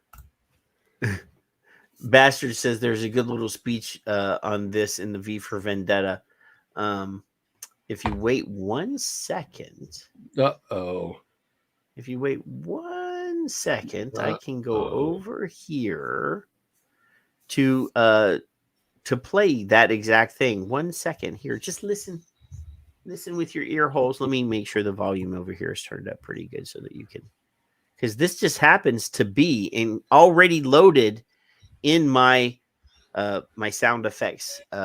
People should not be afraid of their governments. Governments should be afraid of their people. People should not be afraid of their governments. Governments should be afraid of their people. See, I already had that loaded. Fear. That's right beside the Family Feud buzzer. Survey says. Yeah. And here. Look what they're trying to do. All the delicious flavors of e-cigarettes are poison. Right. Chuck. Yeah. Chuck. I already had it loaded. But anyway, Kevin, we're gonna say goodbye to our boys, our friends in the chat room, all of our chucklehead buddies, and yes, Addie did find a thing where it says that police can stop you and ask for identification if you're not operating a vehicle, and in nearly half of the United States that is legal. I find that abhorrent. It's changed. It's changed over the years. I find that disgustingly abhorrent. Unless I'm driving or voting, then they shouldn't ask for my fucking ID or writing a check. You writing checks to cops again? I don't even have checks, Kevin. That's how my wife has checkbook. I don't have a checkbook. I have a checkbook. My bank account is not connected to a check. Very rarely. I use a debit card. I don't even have a credit card, Kevin. I don't believe in that. I don't either. If I can't pay cash, I ain't doing it. Yeah. But anyway, we love you. Y'all have a great week. Have an enjoyable weekend. Go and find your loving children if you have them, and kiss them and make sure they're tucked into the bed. Go and find your sexy partner and jump their bones if you want to. Have barbecue and sports and all the things that you like to do on the weekend, and come back on Monday because the war is still here and we're still fighting. Have a good one. Love you. See ya.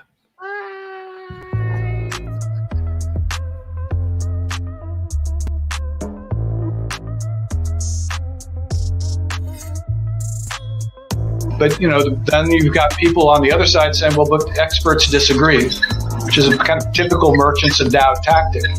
And the same will be said for nicotine benefits in Tourette's syndrome, ADHD, autism, bipolar disorder, schizophrenia, et cetera, et cetera.